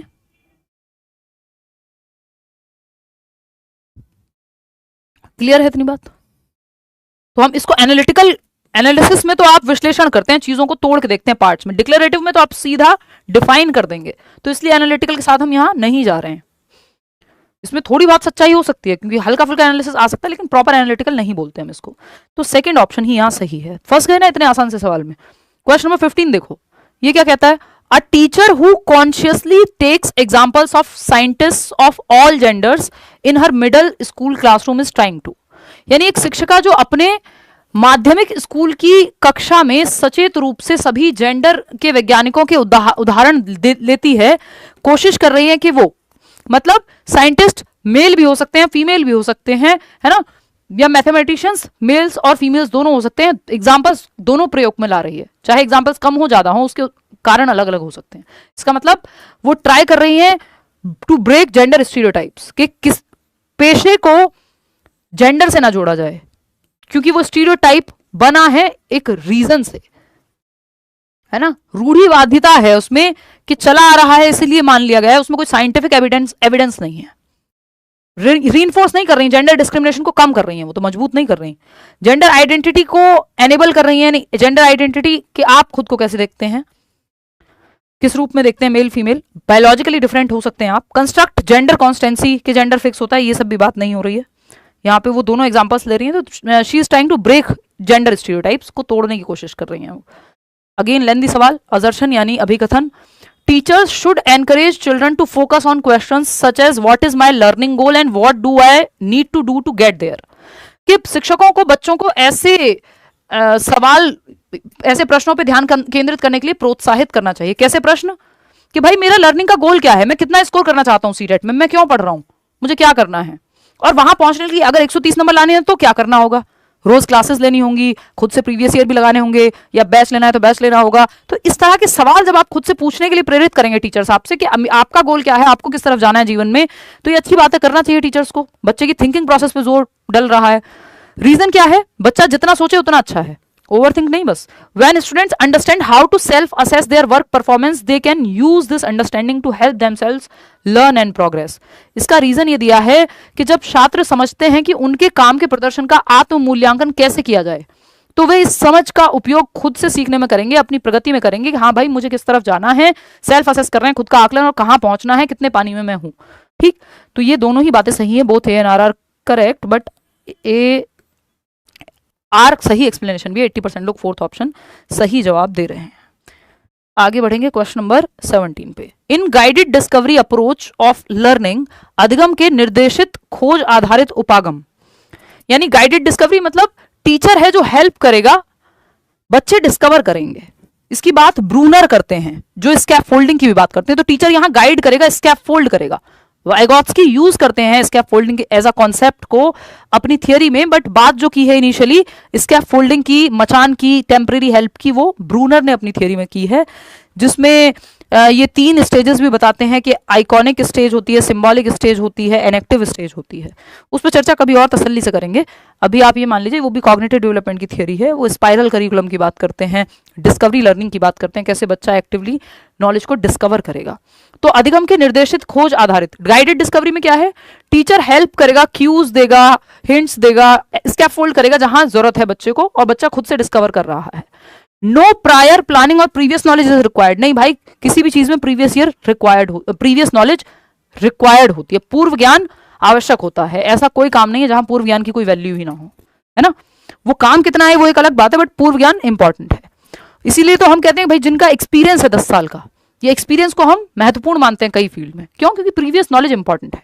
Opportunities are provided to learners to construct knowledge for themselves, शिक्षार्थियों को स्वयं के लिए ज्ञान की रचना के जहां अवसर मिलेंगे, बिल्कुल यहाँ पे बच्चे खुद से सेल्फ नॉलेज क्रिएट कर पाएंगे। गाइडेड डिस्कवरी में ये है, एक्सप्लोर करने का मौका मिलेगा बच्चे को, जहां बच्चा एक्टिव है पेडागोजी में, वो ऑप्शन अच्छा है। Teacher acts as a dictator, नहीं टीचर डिक्टेटर नहीं है, गाइड है वो तो। Learners are left on their own without any kind of intervention by teacher, teacher का कोई रोल ही नहीं है, बच्चों को अपने हाल पे छोड़ दिया है, नहीं। गाइडेड डिस्कवरी मतलब गाइड करेगा टीचर, जहां डिफिकल्टी आएगी वहां हेल्प करेगा, है ना। ब्रूनर ने इसके बारे में बात की है। इवन गाइडेड लर्निंग की बात आपके वाइगॉत्स्की भी इस बात को नकारेंगे नहीं, बट ये कॉन्सेप्ट जो दिया है ये ब्रूनर ने दिया है, ब्रूनर। ठीक है, क्लियर है। चलो आगे बढ़ते हैं, क्वेश्चन नंबर 18 देखते हैं। इन पे सवाल करेंगे आगे वाले, जब ये सीरीज कंटिन्यू होगी ब्रूनर के सवाल अलग से करेंगे, अभी इतना ऐसा नहीं करेंगे कि ये कमेंट्स रुक गए, मैं देख लेती हूँ, फटाफट से जवाब दो। आजकल अपने आप कमेंट बीच बीच में रुक जाते हैं। हाँ देखो एक बार, 18th क्वेश्चन है, which of the following strategies is not effective while developing conceptual understanding in children. निम्नलिखित में से कौन सी रणनीति बच्चों में वैचारिक समझ विकसित करने के समय प्रभावी नहीं है। यानी बच्चे की कॉन्सेप्चुअल अंडरस्टैंडिंग अगर आपको बढ़ानी है तो कौन सी बात कॉन्सेप्ट समझाने के लिए सही नहीं है। आम सवाल ये है। Presenting non examples to show what the concept is not. देखिए एग्जाम्पल और नॉन एग्जाम्पल दोनों जरूरी होते हैं। एग्जाम्पल वो होता है जो डायरेक्टली बताए उस चीज के बारे में कि ये पक्षी है, तोता यानी बर्ड है, एक पैरट, पिजन, फिर आप बताते हैं काओ, ये एक बर्ड नहीं है, दिस इज नॉन एग्जाम्पल, कि आपको क्लैरिटी आ जाए कि इसके बारे में नहीं है। तो एग्जाम्पल नॉन एग्जाम्पल दोनों हेल्पफुल होते हैं लर्निंग में, ये कहना गलत है कि नॉन एग्जाम्पल जरूरी नहीं है।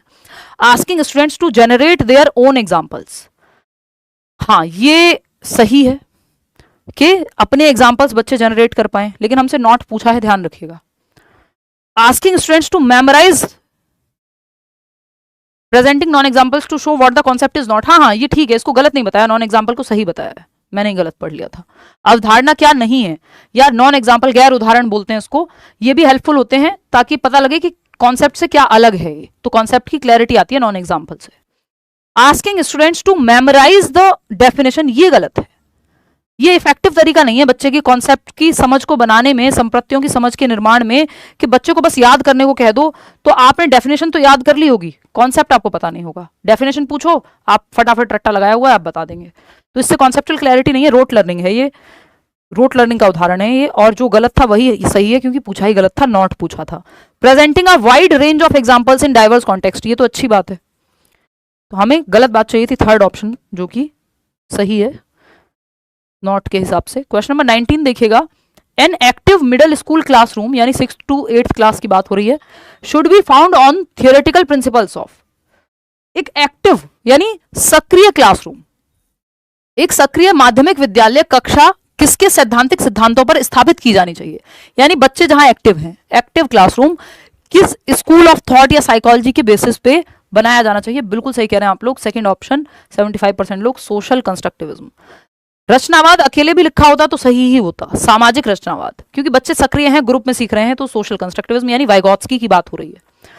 अगर रेडिकल कंस्ट्रक्टिविज्म होता है या सिर्फ रचनावाद होता तो रचनावाद में पियाजे और वाइगॉत्स्की दोनों आ जाते हैं। पियाजे रेडिकल यानी उग्र रचनावादी हैं जो बच्चे की एक्टिविटी पे ज्यादा जोर देते हैं। सोशल कंस्ट्रक्टिविस्ट यानी सामाजिक रचनावादी वाइगॉत्स्की हैं जो ग्रुप एक्टिविटीज पे या समाज के साथ सीखने पे ज्यादा जोर देते हैं, बट बच्चों को दोनों एक्टिव रखने पे जोर देते हैं। रचनावाद में बच्चा एक्टिव ही रहता है। मनोगत्यात्मकवाद को एजुकेशन में बहुत ज्यादा इस्तेमाल में नहीं लाया जाता है, ये फ्रॉइड का है और आपके सिलेबस में इसका कोई लेना देना है भी नहीं। साइको एनालिसिस भी इसी को बोलते हैं, फ्रॉइड वाले स्कूल ऑफ थॉट को, इसको साइकोसेक्सुअल थियरी भी बोलते हैं। बिहेवियरिज्म से हम बचते हैं क्योंकि ये भर भर के रिवॉर्ड पनिशमेंट की बात करता है और हम बच्चे को एक्टिव रखने की बात करते हैं। रिवॉर्ड पनिशमेंट रोट लर्निंग की तरफ ले जाता है, ना कि सक्रियता या एक्टिव होने पे, ये पैसिव बना देता है बच्चे को, तो इसको हम मॉडर्न डे में अच्छा नहीं मानते हैं। ठीक है, तो ये भी हट गया, ये भी हट गया, बस सोशल कंस्ट्रक्टिविज्म ही बचा ऑप्शन में। आगे बढ़ेंगे, क्वेश्चन नंबर 20 देखिएगा, ये क्या कहता है भाई, एम्पैथी के बारे में पूछा है। क्वेश्चन नंबर 20 कहता है, असर्शन है empathy depends on the ability to understand that others have feelings and to gauge their feelings. अभिकथन क्या है, समानुभूति यह समझने की योग्यता पर निर्भर करती है कि दूसरों की भावनाएं हैं और उनकी भावनाओं के अनुमान लगाने में भी मदद करती है। यानी एम्पैथी का मतलब क्या है कि जैसे आपके अंदर फीलिंग्स हैं वैसे ही दूसरे ह्यूमन बींग्स के अंदर भी फीलिंग्स हैं और उनकी फीलिंग्स, उनके मूड्स को समझने में एम्पैथी हेल्प करती है, क्योंकि आप खुद को उनके शूज में रख के देखते हैं, उनके जगह पे रख के देखते हैं। दिस इज एम्पैथी, समानुभूति है ना, कि आप खुद को दूसरे की सिचुएशन में रख के देख रहे हैं। सिंपैथी होती है बस आप दूर दूर से कुछ हद तक पिटी या दया का भाव है आपके अंदर, थोड़ा सौरो है कि हाँ बड़ा बुरा हुआ है यार बेचारे के साथ। लेकिन समानुभूति में आप एग्जैक्टली वैसे ही सोचते हैं कि यार मेरे साथ भी अगर ऐसा होता तो मैं कैसा महसूस करता, कि जैसे आपके अंदर इमोशंस हैं वैसे सामने वाले में भी। तो ये अच्छी चीज है, एम्पैथी टीचर्स में, स्टूडेंट्स में, सब में हेल्पफुल होती है, होनी चाहिए, ह्यूमंस में होनी चाहिए। Emotions and cognition are not related to each other. अगर एम्पैथी थोड़ी सी दिखा लें वो लोग जो फेक पनीर और फेक दूध बेचते हैं या कितनी सारी केमिकल भर भर के जो है खाने की चीजें बेचते हैं, कि वही खाना अगर उनको भी खिलाया जाए उतना ही नुकसान उनके बच्चों का भी होगा जैसे वो किसी और के लिए ट्रांसपोर्ट कर रहे हैं उस सामान को जो कि खराब है, स्पेशली खाने के मामले में।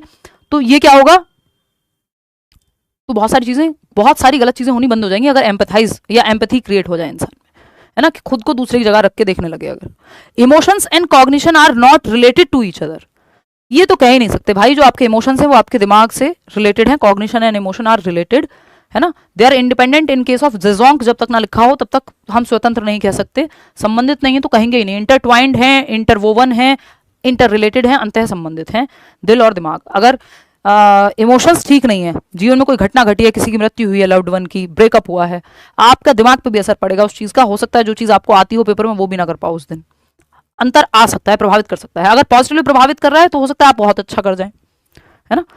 तो इमोशंस प्रभावित करते हैं दिमाग को। ए तो सही है बट आर सही नहीं है, मतलब क्या हुआ, सेकंड ऑप्शन आप लोग कह रहे हैं जो कि सही बात है, आर फॉल्स है, ए तो सही है। ठीक है, आगे बढ़ेंगे नेक्स्ट क्वेश्चन पे। नेक्स्ट क्वेश्चन क्या है, question number 21, a middle school teacher can enable students become strategic self motivated learners. एक मिडिल स्कूल टीचर है, यानी 6 to 8 क्लास की टीचर है, एनेबल कर सकती हैं, हेल्प कर सकती हैं स्टूडेंट्स को to become strategic self motivated learners, कि खुद से बच्चे मोटिवेटेड रहे कि भाई एग्जाम तुम्हारा है, पेपर तुम्हारा है, पढ़ लो भाई, जीवन दोबारा नहीं मिलेगा, है ना, और मौका भी दोबारा नहीं मिलेगा नौकरी का। तो ये क्या है, एक माध्यमिक स्कूल शिक्षक छात्रों को रणनीतिक स्वप्रेरित शिक्षार्थी बनने में किस प्रकार सक्षम बना सकते हैं। तो बहुत तरीके हैं, आपसे पूछा है कौन सा तरीका सही है। तरीके तो बहुत सारे, तरीका तो ये भी है कि पढ़ लो नहीं तो रिक्शा चलाओगे, बट ये कोई बहुत अच्छा तरीका नहीं है। हालांकि फियर से बहुत लोग काम कर जाते हैं, लेकिन that is not the right way for a teacher, at least teacher के लिए सही तरीका नहीं है, उसमें चाहे कितना भी सच हो। Providing varied forms of reinforcement for every task completed, हर बार जो भी आपने कार्य पूरा किया है उस पर पुनर्बलन, गुड, वेरी गुड, शाबाश कहना। तो सेल्फ मोटिवेशन नहीं है, तो बाहर से आपको कोई मोटिवेट करता रहेगा, कहता रहेगा, तब तक आप काम करेंगे। सेल्फ मोटिवेशन है कि बाहर से जरूरत ना पड़े, रीइंफोर्समेंट बाहर से मिलता है। Dictating well prepared answers two questions in the text book, ये रट्टाफिकेशन है, इससे कोई मोटिवेशन, सेल्फ मोटिवेशन नहीं है। Stressing upon objective type testing, ये भी, इसमें भी कोई सेल्फ मोटिवेशन का नामो निशान नहीं है। Encouraging students to develop their metacognitive knowledge and skills, कि बच्चों में उनकी थिंकिंग प्रक्रिया को, उनकी सोच को जगा दो कि वो गलतफहमी में ना जी रहे हो। अधिसंज्ञानात्मक ज्ञान, यानी वो रिफ्लेक्ट करें, रिव्यू करें अपने एक्शंस को, प्लान करें। थिंकिंग अबाउट थिंकिंग, कि भाई मैं पढ़ता नहीं हूं तो क्यों नहीं पढ़ता हूं, और नहीं पढ़ूंगा तो क्या होगा, क्या ये मेरे लिए जरूरी है, क्यों जरूरी है। अगर जरूरी है तो मुझे ठीक से करना होगा, प्लान करना होगा, रिव्यू करना होगा, रिफ्लेक्ट करना होगा, खुद से देखना होगा कि मैं सही दिशा में जा रहा हूं या नहीं जा रहा हूं। तो ये जिस दिन बच्चे में मेटाकॉग्निटिव स्किल्स आ जाएंगे कि वो थिंकिंग के बारे में भी अपनी थिंकिंग कर पाए, thinking about thinking, planning about planning, या फिर मैं कहूं फीलिंग अबाउट फीलिंग्स, कि वो कैसा महसूस कर रहा है, ये वो क्यों महसूस कर रहा है, ये वो देख पाए, तो ये हायर लेवल थिंकिंग हो जाएगी। ये बेटर है, इससे सेल्फ मोटिवेशन बनी रहेगी, बाहर से किसी को गुड, वेरी गुड कहने की जरूरत नहीं पड़ेगी, सेल्फ मोटिवेटेड रहोगे आप किस तरफ वीक हो, कैसे उस वीकनेस को मिटाना है, वो सारी स्ट्रेंथ और वीकनेस सब आप मेटाकॉग्निशन में देख लेते हो। Which of the following exemplifies intrinsic motivation, metacognition को एक दिन बहुत तसल्ली से समझेंगे, मुझे पता है कुछ लोगों को बीच में दिक्कत आती है ना। तो निम्नलिखित में से कौन सा आंतरिक अभिप्रेरणा का उदाहरण है। एक इंट्रिंसिक मोटिवेशन है, दूसरी एक्सट्रिंसिक मोटिवेशन है। इंटरनल जिसका रीजन अंदर है, एक्सटर्नल जिसका रीजन बाहर है। तो इंटरनल का उदाहरण ढूंढना हो तो सीधा तरीका है, जिसका रीजन बाहर ना हो वो इंटरनल है। जिसका रीजन बाहर दुनिया में नहीं मिलेगा, आपको अपने अंदर मिलेगा, इसका मतलब आप इंटरनली मोटिवेटेड हैं, जैसे मैं और आप अभी जुड़े हुए हैं।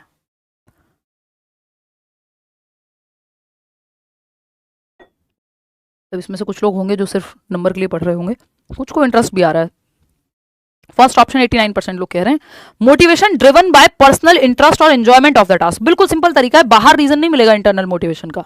आंतरिक अभिप्रेरणा का रीजन जो है, आपको कारण अंदर मिलेगा कि आपको इंटरेस्ट है उस सब्जेक्ट में, आनंद आता है उस काम में, जैसे टीचिंग में मुझे आता है ना, जानने में आता है चीजों को, कि हर व्यक्ति को कुछ ना कुछ तो ऐसा होगा जिसमें उसको पर्सनल एंजॉयमेंट या इंटरेस्ट के लिए वो काम करता है ना। किसी को हो सकता है मूवी देखने में आनंद आता हो। Motivation driven by competition with others, ये एक्सटर्नल मोटिवेशन है, बहुत लंबे दूरी तक नहीं लेके जाएगा, ये अंदर से खोखला कर देगा एक टाइम के बाद। ये म्यूचुअली एक्सक्लूसिव नहीं होते, एक दूसरे में जुड़ जाते हैं। कई बार आप शुरू मजबूरी में करते हैं, फिर मजा आने लगता है, मतलब शुरू किया था एक्सटर्नल मोटिवेशन से, फिर आपको खुद अच्छा लगने लग गया, इंटरनल बन गई वो चीज। तो ऐसा भी पॉसिबल है। Motivation driven by gaining the appreciation of others, ये एक्सटर्नल मोटिवेशन, रीजन बाहर है इसमें। पर्सनल एंजॉयमेंट और इंटरेस्ट में, आपकी रुचि है किसी चीज में इसलिए गिटार बजाते हैं, तो या आपको पढ़ना पसंद है इसलिए पढ़ते हैं, पेपर की चिंता नहीं है, तो ये रीजन इंटरनल है। बट ये सारे एक्सटर्नल है, कि बाहरी प्रशंसा, प्रतिस्पर्धा, है ना, एक्सटर्नल रिवॉर्ड मिलेगा, फर्स्ट आऊंगा, ये सब एक्सटर्नल रीजंस है। मोटिवेशन ये भी है, काम इसमें भी कर रहे होगे, तो first option is the right answer. आगे बढ़ेंगे, क्वेश्चन नंबर 23 देखिएगा। Which debate is highlighted in the following question, development की डिबेट के बारे में बात हो रही है, ध्यान से पढ़ना। डज एन इंडिविजुअल्स, ये सबसे इंपॉर्टेंट सवाल है आज का, इन अ वे, फटाफट से बताओ।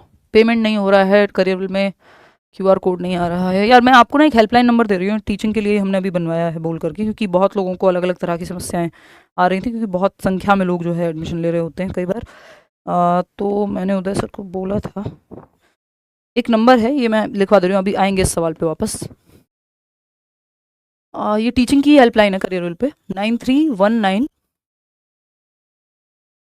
285149। ठीक है, करियर विल टीचिंग। तो आपका कोई भी डाउट है, आपको दिक्कत आ रही है एडमिशन लेने में, कोई और समस्या है ना, तो ये आप कॉल कर सकते हैं करियर विल हेल्पलाइन पे टीचिंग एग्जाम्स के लिए। UP TET, C TET, pedagogy special, BPSC, Jharkhand TET, इन 4-5 बैचेस में एडमिशन ओपन है, आप एनरोल भी करा सकते हैं और कोई डाउट हो तो इस नंबर पे पूछ सकते हैं। चलिए आगे बढ़ेंगे। देखिए question, does an individuals biologically determined sex bring with it all the characteristics that define one socially constructed gender. भाई हमें ये पता है कि जो बायोलॉजिकल कंस्ट्रक्ट है सेक्स, कि आपकी जैविक संरचना कैसी है, शारीरिक संरचना कैसी है, बनावट कैसी है, वो सेक्स है। आप महसूस कैसे करते हैं अपने अंदर और समाज से आपने क्या सीखा है कि लड़के कैसे रहते हैं, लड़कियां कैसे रहती हैं, वो जेंडर है, जेंडर रोल्स हैं। क्या किसी व्यक्ति का जैविक रूप से निर्धारित जेंडर, ये जैविक रूप से निर्धारित सेक्स यहां पे लिखा होना चाहिए था। सेक्स अपने साथ वे सभी विशेषताएं लाता है जो किसी के सामाजिक रूप से निर्मित जेंडर को परिभाषित करती हैं। यानी क्या बायोलॉजिकली ये चीज सुनिश्चित होती है कि जैसे आप सोशली बिहेव कर रहे हैं कि लड़कियां साड़ी पहनेंगी, ये बायोलॉजी में लिखा हुआ है? नहीं भाई, इंडिया में पहन रही हैं, अमेरिका में कुछ और पहन रही होंगी, यूरोप में कुछ और चल रहा होगा ड्रेसिंग स्टाइल।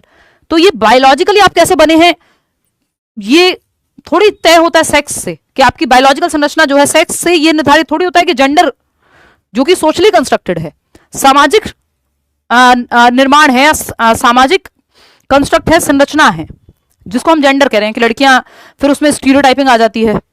तो ऐसा नहीं है कि जो बायोलॉजिकली डिटरमिन्ड सेक्स है वो ब्रिंग, मतलब जन्म के साथ आपकी बायोलॉजिकल डिटर्मिनेशन, आपके डिटर्मिनेशन के साथ, आपकी जैविक संरचना के साथ ये बात तय नहीं हो रही है कि सोशली आप जेंडर को कैसे देखेंगे। जेंडर अपने आप में डायनेमिक है। तो ये जो डिबेट है कि does an individual's biological determined sex bring with it all the characteristics that define one socially constructed gender, क्या सारे कैरेक्टरिस्टिक्स सिर्फ बायोलॉजी से आ जा रहे हैं या फिर समाज हमारे अंदर भर रहा है? ये डिबेट है, इसमें बहुत और जो अभी खैर पहले ऑप्शंस डिस्कस कर लेते हैं। कॉन्टिन्यूअस और डिसकॉन्टिन्यूअस व्यू ऑफ डेवलपमेंट, नहीं। कॉन्टिन्यूअस और डिसकॉन्टिन्यूअस वाले कहेंगे, डिसकॉन्टिन्यूअस वाले प्याजे कहेंगे स्टेजेस में होता है, कॉन्टिन्यूअस वाले जैसे वाइगॉट्स की कहेंगे नहीं भाई कॉन्टिन्यूअस है। तो ये तो अलग डिबेट हो गई। स्टेबल और अनस्टेबल व्यू ऑफ डेवलपमेंट है ये, यानी कि विकास जो है वो स्थिर है या फिर अस्थिर है, ये डिबेट के बारे में है ये सवाल। एंटिटी या इंक्रीमेंटल व्यू ऑफ एबिलिटी है, क्षमता जो है फिक्स होती है या इंक्रीमेंटल होती है, उसके बारे में तो बात ही नहीं हो रही। बुद्धि के बारे में, इंटेलिजेंस के बारे में, ये सब डिबेट्स ऑफ डेवलपमेंट हैं। अगर आप भूल गए हो तो बता दूं, ठीक है, ये सब डिबेट्स ऑफ डेवलपमेंट हैं। Nature nurture influence on development, हाँ ये बात सही है कि नेचर का और नर्चर का क्या इन्फ्लुएंस है डेवलपमेंट पे, ये आप कह सकते हैं इसके माध्यम से कि but as far as I know, तो ये does an individual's biological determined sex bring with it all the characteristics that define one socially constructed. हाँ नेचर नर्चर डिबेट है, और नेचर नर्चर डिबेट से एक और जुड़ी हुई डिबेट है जिसको स्टेबल और अनस्टेबल व्यू ऑफ डेवलपमेंट कहते हैं, कि क्या ये फिक्स है या फिर चेंजेबल है। ये स्टेबल वाले लोग मानते हैं कि हेरिडिटी, और अनस्टेबल वाले मानते हैं यानी चेंज कर सकते हो नर्चर। तो ये दोनों आपस में जुड़े हुए हैं। अभी के लिए आप इसका जो जवाब है वो नेचर वर्सेस नर्चर लगा लीजिए, इसको मैं नेक्स्ट क्लास में डिस्कस करूंगी। मेरे ख्याल में इसका आंसर स्टेबल और अनस्टेबल व्यू होना चाहिए, क्योंकि ये बहुत पर्टिकुलर है कि स्टेबल है जो स्टेबल क्या है, इसमें फिक्स है जो आपका सेक्स है बायोलॉजिकली, अनस्टेबल क्या है, जेंडर में कुछ चीजें हो सकती हैं फिक्स हो, कुछ चीजें अनस्टेबल हो। तो थर्ड ऑप्शन, इसमें सेकेंड ऑप्शन आप मार्क कर लेना, है ना। ये पूछा हुआ है, इसी साल का सवाल है, तो एक बार मैं ऑफिशियल आंसर की इसकी चेक कर लूंगी। मेरे हिसाब से इसमें सेकंड के साथ जाना चाहिए। ओवरऑल इसमें नेचर नर्चर ही है, ये स्टेबल और अनस्टेबल व्यू जो है नेचर नर्चर से ही इंस्पायर्ड है, लेकिन वो ऑफिशियली उन्होंने किस तरह से देखा है एक बार उस पर मैं चर्चा करके आपको कमेंट में पिन कर दूंगी, या अगली क्लास जब होगी तो मैं एक बार इसका ऑफिशियल डिस्कशन आपसे कर लूंगी। इसका सिंपल मतलब यही है कि कुछ चीजें स्टेबल होती हैं, ज्यादातर लोग ये मानते हैं साइकोलॉजिस्ट, और कुछ चीजें हम अनस्टेबल होती हैं, उनको चेंज ला सकते हैं। तो जेंडर में भी वैसा ही है, वो सोसाइटी से ही प्रभावित है, चेंजेस संभव है। नेचर नर्चर के अंदर तो ये अपने आप ही आ जाता है, बट इसका टू बी प्रिसाइज या एग्जैक्ट आंसर जो है सेकंड होना चाहिए इन माय ओपिनियन। फिर भी मैं एक बार चेक कर लूंगी। तो नेक्स्ट क्लास में हम सबसे पहला क्वेश्चन यही डिस्कस कर लेंगे कि ऑफिशियली उन्होंने क्या माना है। क्वेश्चन नंबर 24 देखिएगा, a major developmental task during dash is the search for identity personal sexual and occupation. Major developmental task during dash stage is the search for identity, personal identity, sexual identity, occupational identity, basically identity crisis का काल कौन सा है? Adolescence. कि मैं काम क्या करूंगा, तो वोकेशनल एंजाइटी भी है, मैं एज अ पर्सन कौन हूं, सेक्सुअली ओरिएंटेशन क्या है, मैं खुद को कैसे देखता हूं, है ना, ये सब एडोलेसेंस का आइडेंटिटी क्राइसिस है। इसलिए इस सीरीज में जो भी इंपॉर्टेंट सवाल है, चाहे वो प्रीवियस ईयर का हो, चाहे वो नया हो, सब हो जाएगा, उसकी चिंता करनी ही नहीं है। क्वेश्चन नंबर 25, असर्शन क्या है? Children learn values and norms of the society in overt as well as covert ways. बच्चे समाज के मूल्यों और मानदंडों को प्रत्यक्ष और अप्रत्यक्ष तरीकों से सीखते हैं। ओवर्ट मतलब जो ओवर्टली बता दिए जाते हैं, क्लियरली भाई नमस्ते करो बड़ों को, और कोवर्ट क्या है? आपने देखा अपने बड़ों को नमस्ते करते हुए, या कुछ चीजें इनडायरेक्टली आपने सीख ली जो कही नहीं गई बट आपने सीख ली जस्ट सराउंडिंग से। तो ये क्या है? सामाजिकरण हो रहा है, कुछ चीजें कह के और कुछ इनडायरेक्टली। ठीक है, रीजन क्या है? ऐसे ही होता है कोवर्ट और overt. Socialisation is the simple process of passing on customs and rituals of the society. सामाजिकरण की जो प्रक्रिया है सिंपल प्रोसेस है, जिसके थ्रू आप समाज के रीति रिवाज अगली पीढ़ी को सौंपते हैं या उनको सिखाते हैं। देखिए, प्रक्रियाएं कभी भी सरल नहीं होती, चाहे वो प्रेम की हो, ब्रेकअप की हो, सोशलाइजेशन की हो, डेवलपमेंट की हो, लर्निंग की हो। अगर कोई भी चीज प्रोसेस है तो वो इजी नहीं होगी, वो कॉम्प्लेक्स होगी, सिंपल नहीं होगी, ध्यान रखिएगा, है ना। जीवन में भी काम आएगा आपको, चाहे वो एग्जाम की तैयारी की ही प्रोसेस क्यों ना हो। सिंपल कुछ नहीं होता, प्रोसेस कॉम्प्लेक्स होती है, आगे पीछे जटिलताएं होती हैं, उतार चढ़ाव आते हैं प्रोसेस में। स्ट्रेट लाइन थोड़ी होती है प्रोसेस, सिंपल नहीं हो सकती प्रोसेस। तो ये रीजन तो अपने आप ही हट गया। तो इसका जो फोर्थ ऑप्शन आप लोग देने में लगे हुए हैं, ये गलत जवाब है, क्योंकि ये सोशलाइजेशन के बारे में तो है, बट ये बात ही गलत है कि सिंपल प्रोसेस है सोशलाइजेशन, जीवन पर्यंत चलती है भाई, कॉम्प्लेक्स प्रोसेस है। बहुत सारी चीजें आप ओवर्टली सीखते हैं, कोवर्टली सीखते हैं, कुछ चीजों को आप चैलेंज करते हैं, कुछ चीजें बदल जानी चाहिए समय के साथ। समझ रहे हो बात को? तो A is true but R is false. क्या समझे विनोद? बताओ फटाफट। Second option should be the right answer. A सही है, आर गलत है। आप क्या कह रहे हैं कि नहीं दोनों सही हैं, दोनों का आंसर भी सही है? रट्टा लगाना भूल जाओ सरकार।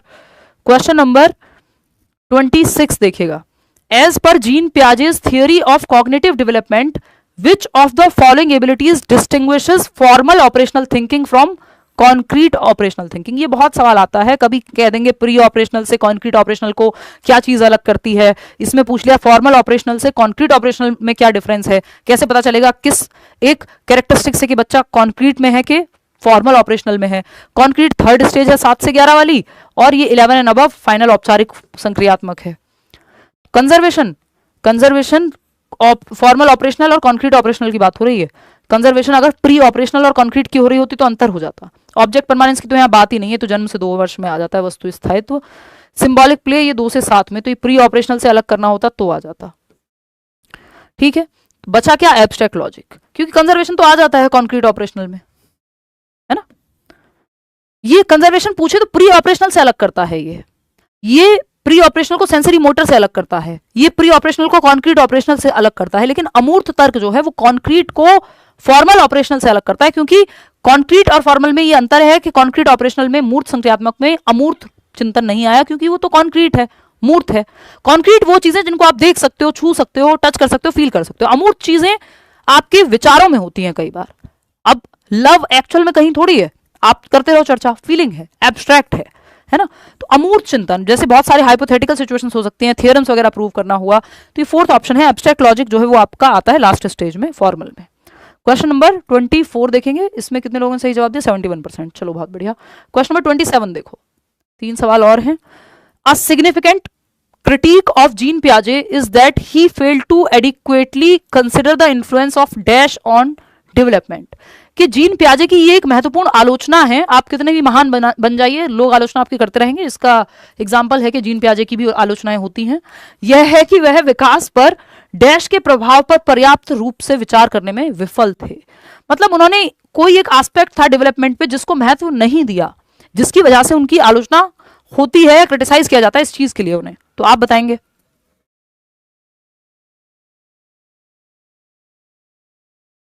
A option, culture, exactly. क्योंकि आपको पता है वो 4 फैक्टर्स में मैचुरेशन, एक्सपीरियंस या एक्टिविटी, सोशल एक्सपीरियंस और इक्विलिब्रेशन, ये चारों आते हैं। तो सोशल एक्सपीरियंस तो उन्होंने कहा है, लेकिन कल्चर की बात उन्होंने नहीं कही और सोसाइटी को भी उतना महत्व नहीं दिया जितना वाइगॉत्स्की ने दिया है। तो संस्कृति का क्या प्रभाव पड़ता है, किस कल्चर में आप हैं उससे आपके डेवलपमेंट पे क्या प्रभाव पड़ेगा, इस बात को बहुत महत्व पियाजे ने नहीं दिया। इसीलिए उनकी स्टेजेस कल्चर फ्री हैं, एक तरह से इनवेरिएंट हैं, पूरी दुनिया में सेम है। जबकि वाइगॉत्स्की कहेंगे जिस समाज, जिस संस्कृति में आप रह रहे हैं उसका आपके विकास पे प्रभाव पड़ेगा। तो एक्सपीरियंस, एक्टिविटी, मैचुरेशन, इन सब की बात तो की है 4 फैक्टर्स में। तो 4th option is the right answer. आगे बढ़ेंगे, क्वेश्चन नंबर 28 देखिएगा। विच of the following is a correctly matched pair? सही से मैच्ड पेयर, कोहलबर्ग की थ्योरी, सारे सिलेबस को जो है कवर किया हुआ है। देखो फटाफट बताओ इसका जवाब। फिर जो है मैं एक लंबी छुट्टी पे जाऊंगी, लंबी क्या 9 दिन की छुट्टी पे। फटाफट से अभी इसके बाद पैकिंग करनी है और भागना है, बस रात की फ्लाइट है। तो ये बिल्कुल जो है लास्ट सेशन है आज का।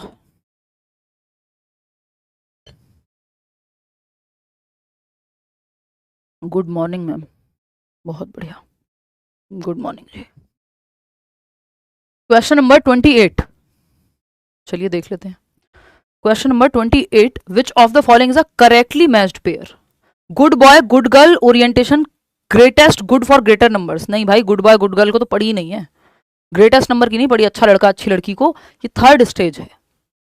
तो यहां तो के कोई बात नहीं, दुनिया में लोग मतलब दुनिया में कुछ भी होता रहे, आप कुप्रथाएं भी चलाते रहोगे, दहेज भी चल रहा है तो चले, क्योंकि आपके माँ बाप तो कहेंगे हमारे यहाँ तो ऐसे ही होता है बेटा, तुम तो गुड बॉय तभी कहलाओगे जब बात मानोगे।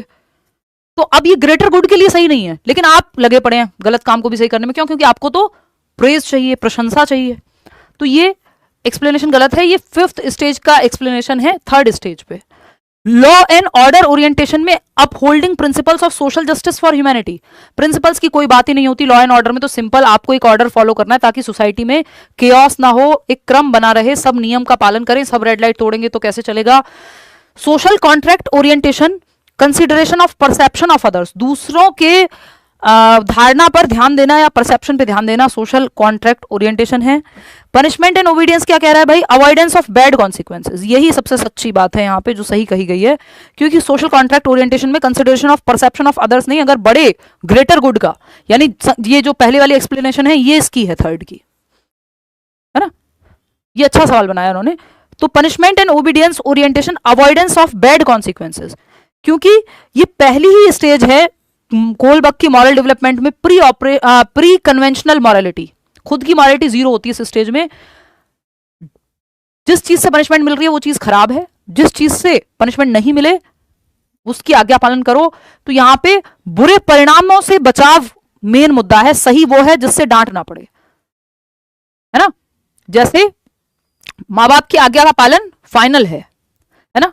अगर आपके भाई या बहन से कोई ग्लास टूटा है और 3 साल के बच्चे हैं दोनों, या 4 साल के बच्चे हैं फॉर दैट मैटर, है ना, 5 साल के भी हम मान लेते हैं, ग्लास टूट गया और आपको पता है कि अगर ग्लास टूटता है तो मम्मी जो है डांटती हैं, पिछली बार डांट पड़ी थी, तो आपसे ग्लास टूटा, आपको डांट पड़ी थी, आपको पता है डांट पड़ेगी अगर ग्लास टूटेगा, तो आज्ञा का पालन करना है, ग्लास नहीं तोड़ना या चुपचाप से ध्यान में रखना है। आपकी बहन से गलती से ग्लास टूट गया, आपने जान के तोड़ा था, अब आप कहोगे कि सजा तो बराबर मिलनी चाहिए, बैड कॉन्सिक्वेंस तो मिलेगा, इंटेंशन क्या था उससे फर्क नहीं पड़ता। तो यहां इंटेंट का फर्क नहीं पड़ता भाई, कानून भी आपको एक बार को थोड़ी फ्लेक्सिबिलिटी दे देता है ना, कि अगर आपका इंटेंट सेल्फ डिफेंस में, अगर किसी का जीवन भी चला गया आपसे तो वो सेल्फ डिफेंस में है ना, अपनी जान बचाने के लिए गया है, तो वो इंटेंट देखता है। बट यहां पे इंटेंट नहीं देखा जाता, ये पहली ही स्टेज है। बच्चे को कॉन्सिक्वेंस, जिस चीज का बैड कॉन्सिक्वेंस है वो चीज गलत है, मॉरलिटी उसके लिए, मॉरलिटी में सही वो है जिससे डांट ना पड़े, गलत वो है जिससे डांट पड़े। तो इसका एक्सप्लेनेशन सही है 4th ऑप्शन, पहली स्टेज है। आगे बढ़ेंगे, क्वेश्चन नंबर 29 देखिएगा और बताइएगा, जवाब दीजिएगा। सेकंड लास्ट सवाल है ये आज का, फटाफट से जवाब देंगे आप। लेंदी जो है अब सवाल पहले से हो गए हैं, इसलिए समय ज़्यादा लगता है 30 क्वेश्चंस को करने में। ये बुक मैं सही कर दूं, नहीं तो मेरे लंदन से वापस आने तक ये ऐसे ही गलत रखी रहेगी। चलो भाई डन, OCD कहेंगे, मजाक है वैसे ये। देखिएगा question number 20, this time I missed by 2 numbers, कोई बात नहीं, इस बार मेहनत कर लो यार। जीन पियाजे एंड लेव वाइगॉत्स्की जो हो गया उस पर क्या रोना, जीन पियाजे उससे सीख लो बस। जीन पियाजे and Lev Vygotsky are similar in their belief that, पियाजे और वाइगॉत्स्की दोनों रचनावादी हैं, है ना। वाइगॉत्स्की सोशल कंस्ट्रक्टिविस्ट हैं, पियाजे आपके रेडिकल कंस्ट्रक्टिविस्ट हैं। तो दोनों की मान्यता समान है, कहां, किस बात को लेके, बच्चे के एक्टिव रहने को लेके, मीनिंग मेकिंग को लेके, अर्थ निर्माण को लेके, बच्चे ज्ञान का सृजन, एक्टिवली नॉलेज को कंस्ट्रक्ट करते हैं, ये बात दोनों मानते हैं। ठीक है, तो लैंग्वेज इन्फ्लुएंसेस नहीं, लैंग्वेज और थॉट में तो अलग है वो। पियाजे कहते हैं कि थॉट से लैंग्वेज आती है, वाइगॉत्स्की कहते हैं पहले दोनों सेपरेट होते हैं बाद में मर्ज हो जाते हैं। तो लैंग्वेज थॉट पे दोनों के विचार सेम नहीं है, अलग हैं। Culture has a profound effect on the learning, culture की ज्यादा बात वाइगॉत्स्की करते हैं, तो सेम नहीं है कल्चर पे विचार दोनों के। Development of children takes place in stage like progression, इस पे तो अलग सोचते हैं ये लोग के विकास को चरणों में बांटा है पियाजे ने, तो वो डिसकंटिन्यूअस कहते हैं, तो इसमें सेम थोड़ी है। और वाइगॉत्स्की स्टेज की बात नहीं करते, वो कह रहे हैं विकास सतत है, कॉन्टिन्यूअस है। ठीक है ना। तो children are involve in the process of meaning making, यानी बच्चों को एक्टिव सक्रिय रखने की बात, रियल लाइफ से जोड़ने की बात, ज्ञान के सृजन की बात, दोनों रचनावादी हैं तो रचना करने की बात, अर्थ निर्माण की बात दोनों करेंगे। ये सिमिलैरिटी है दोनों में, है ना, बाकी सब अंतर हैं। ठीक है, 49% लोग ही सही जवाब दे पा रहे हैं, इसमें भी इतने कंफ्यूज हो बताओ। क्वेश्चन नंबर 30 देखिएगा, ये आखिरी सवाल है। अभी पियाजे के क्वेश्चंस कराए थे कुछ दिन पहले, वो देख लेना अभी रिसेंटली। लेव वाइगॉत्स्की प्रपोज्ड दैट, वाइगॉत्स्की ने क्या प्रस्ताव दिया है, ये सवाल है आज का आखिरी सवाल। फिर आप छुट्टी हो जाएगी, आप अपने घर जा सकते हैं, मैं अपने, हम दोनों अपने ही अपने घर हैं, मतलब हम सभी दोनों, तो कहना गलत होगा, इतने सारे लोगों को हजारों में लाइव हुए हैं, और अगर 2500 लोगों को ये कह दिया जाए कि दोनों अपने अपने घर। चलो फटाफट से बताओ, ये तो हुई मजाक की बात। डी ऑप्शन, सी ऑप्शन कह रहे हैं 41% लोग। चलिए देखते हैं, लेव वाइगॉत्स्की ने क्या प्रपोज किया है कि children's thinking quantitatively different from adults, ये बात पियाजे महाराज कहते हैं, ना कि वाइगॉत्स्की, कि बच्चों की सोच वयस्कों से क्वांटिटेटिवली, तो वो भी नहीं कहते, कोई नहीं कहता ये, मात्रात्मक नहीं गुणात्मक, क्वालिटेटिवली अलग है, पियाजे ये कहते हैं, क्वांटिटी में तो सेम ही है, amount is same, kind is different, तो ये तो बात ही गलत है। Children's thinking is qualitatively different from adults, ये पियाजे कहते हैं, ये जीन पियाजे कहते हैं कि वयस्कों से गुणात्मकता में अलग होती है, कि आप का बच्चे, आपका दिल टूटा है इसलिए आप रो रहे हैं, बच्चे का पेन टूटा है वो इसलिए रो रहा है, या फिर आप सोच दोनों रहे हैं, काइंड अलग है। आप भी दिन भर सोचते हैं, बच्चे के दिमाग में भी विचार आते हैं, बच्चे के दिमाग में विचार आ रहे हैं, आज खाने को क्या मिलेगा, मुझसे मेरा खिलौना टूट गया, उस पर रो रहा है, उस पर सोच रहा है, आप कह रहे हो मेरा दिल टूट गया, बस क्वालिटी का अंतर है, सोच आप भी रहे हो, सोच वो भी रहा है ना। तो ये बात पियाजे कह रहे हैं कि क्वालिटी में अलग है, गुणात्मकता में अलग है, kind is different, amount same है, क्वालिटी अलग है सोच की, बच्चे और बड़े की। Children have a lot of potential which includes tasks they can do with other support, ये वाइगॉत्स्की कह रहे हैं। Children are born unruly and society needs to teach them social behaviours, बच्चों में कमी दोनों में से कोई नहीं निकालता, और नियंत्रित पैदा होते हैं, उनको नियंत्रित करना है, फालतू बातें हैं। बच्चे सीखने की क्षमता के साथ जन्म लेते हैं या सीखने की क्षमता रखते हैं, ये दोनों कहते हैं। Children have a lot of potential, बच्चों में बहुत क्षमता होती है, पोटेंशियल होता है ना, संभावनाएं होती हैं, जो जिन्हें दूसरों के सहयोग से बाहर लाया जा सकता है, इसीलिए आप कोचिंग लेते हैं, क्योंकि मोर नॉलेजेबल अदर, ये MKO जो लिखा है इसकी बात वाइगॉत्स्की करते हैं, कि जो व्यक्ति आपसे ज्यादा जानता है, चाहे वो किताब हो, कोई टीचर हो, कोई दोस्त हो आपका, आपसे छोटा भाई बहन भी हो सकता है, एज मैटर नहीं करती वाइगॉत्स्की के लिए, आप में से कई लोग मेरे से एज में बड़े होंगे, है ना, वो मैटर नहीं करता इनके लिए, जो आपसे उस क्षेत्र में ज्यादा जानता है, जरूरी नहीं है कि मैं आपसे मैथ्स में ज्यादा जानती हूँ, ठीक, जिसका उस चीज में एक्सपीरियंस है वो आपको सिखा सकता है, जिसको साइकिल चलानी आती है वही तो साइकिल चलाना सिखाएगा, है ना। तो ये एक बेसिक बात है, थर्ड जो ऑप्शन है यहाँ पे वो सही है। आउट ऑफ 30 क्वेश्चंस कितने ठीक किए वो आप कमेंट्स में बताएंगे, कहीं भी डाउट हो। एक क्वेश्चन है वो अनस्टेबल और स्टेबल वाला, वो मैं अपनी नजर में ठीक हूँ उसके एक्सप्लेनेशन में, और जो आपको मैंने बताया है, फिर भी मैं ऑफिशियली एक बार चेक कर लूंगी, क्योंकि उस तरह की सिचुएशन में ऑफिशियल के साथ ही जाना चाहिए। लाइक शेयर सब्सक्राइब आप कर लीजिएगा, बैच में एनरोल कर लीजिएगा, इतने बाकी टीचर्स आपके साथ पढ़िए, और इसका जो PDF है आपको वो टेलीग्राम चैनल पे मिल जाएगा। सिर्फ डिटेल में पेडागोजी पढ़नी हो तो पेडागोजी स्पेशल ज्वाइन कर लीजिएगा, लेकिन सीटेट के लिए मत कीजिएगा, क्योंकि सीटेट के लेवल से बहुत ज़्यादा पेडागोजी बैच में पढ़ाई जाती है बाकी एग्जाम्स के लिए। ये PDFs और बाकी की PDFs आपको टेलीग्राम चैनल पे कल मिल जाएंगी। और इसके अलावा आप आउट ऑफ 30 कितने नंबर लेकर के आए वो बताएंगे। और अब हम मिलेंगे 8 जून को, है ना। नेक्स्ट क्लास जो होगी आपकी वो शायद मैंने बताई भी है, बैचेस में भी आज बताया ही है, लिखा होगा कहीं तो। हटा दिया था, अच्छा कोई बात नहीं। तो बैच में एनरोल करने के लिए आप करियर लैब डाउनलोड करेंगे और टीचिंग एग्जाम्स में जाएंगे। सीटेट का बैच हो चाहे। नेक्स्ट क्लास आपकी 8 जून को होगी, मंडे, यही यूट्यूब वाली 9 बजे। बाकी बैचेस में जो क्लास है उसका टाइम बता भी दिया है, कुछ एडवांस में भी वीडियोस मैंने डलवा दिए हैं, वो सब मैं पढ़ाऊंगी भी लाइव आके। बट ये है कि वो कुछ टॉपिक्स ऐसे हैं जो या तो सिलेबस में नहीं है तो आपको पढ़ लेने चाहिए, जैसे यूपी टेट में है, या एक्स्ट्रा में जिनके पास समय है रिवीजन तो आप करेंगे, तो आपके पास उतने दिन पढ़ने के लिए हो। बाकी टीचर्स तो लाइव पढ़ाएंगे। Happy journey ma'am, thank you so much जी, सी यू। और जल्दी मिलते हैं। अब मैं खाना खाती हूँ, हेड वॉश करती हूँ, पैकिंग करती हूँ और भाग जाती हूँ, नहीं तो मेरी फ़्लाइट जो है छूट जाएगी। चलिए टेक केयर, मतलब नहीं छूटेगी। हाँ, watching you from Arunachal Pradesh, धन्यवाद जी। गुड नाइट तो प्लेन में होगी। चलिए टेक केयर, धन्यवाद आपका, थैंक यू सो मच। हम 8 जून को मिलेंगे, इतने आपकी छुट्टियां रहेंगी। बाकी टीचर्स की क्लास बीच में मैं कुछ दिन लगवा दूंगी बात करके, और मैं आपको मिलूंगी 8 जून को, है ना। तब तक मैं घूम के आती हूँ, थोड़ा सा ब्रेक लेती हूँ। चलिए टेक केयर, बाय बाय। कोई भी आपका मन में सवाल हो, कुछ भी हो तो आप पूछ लीजिएगा कमेंट्स में। Take care.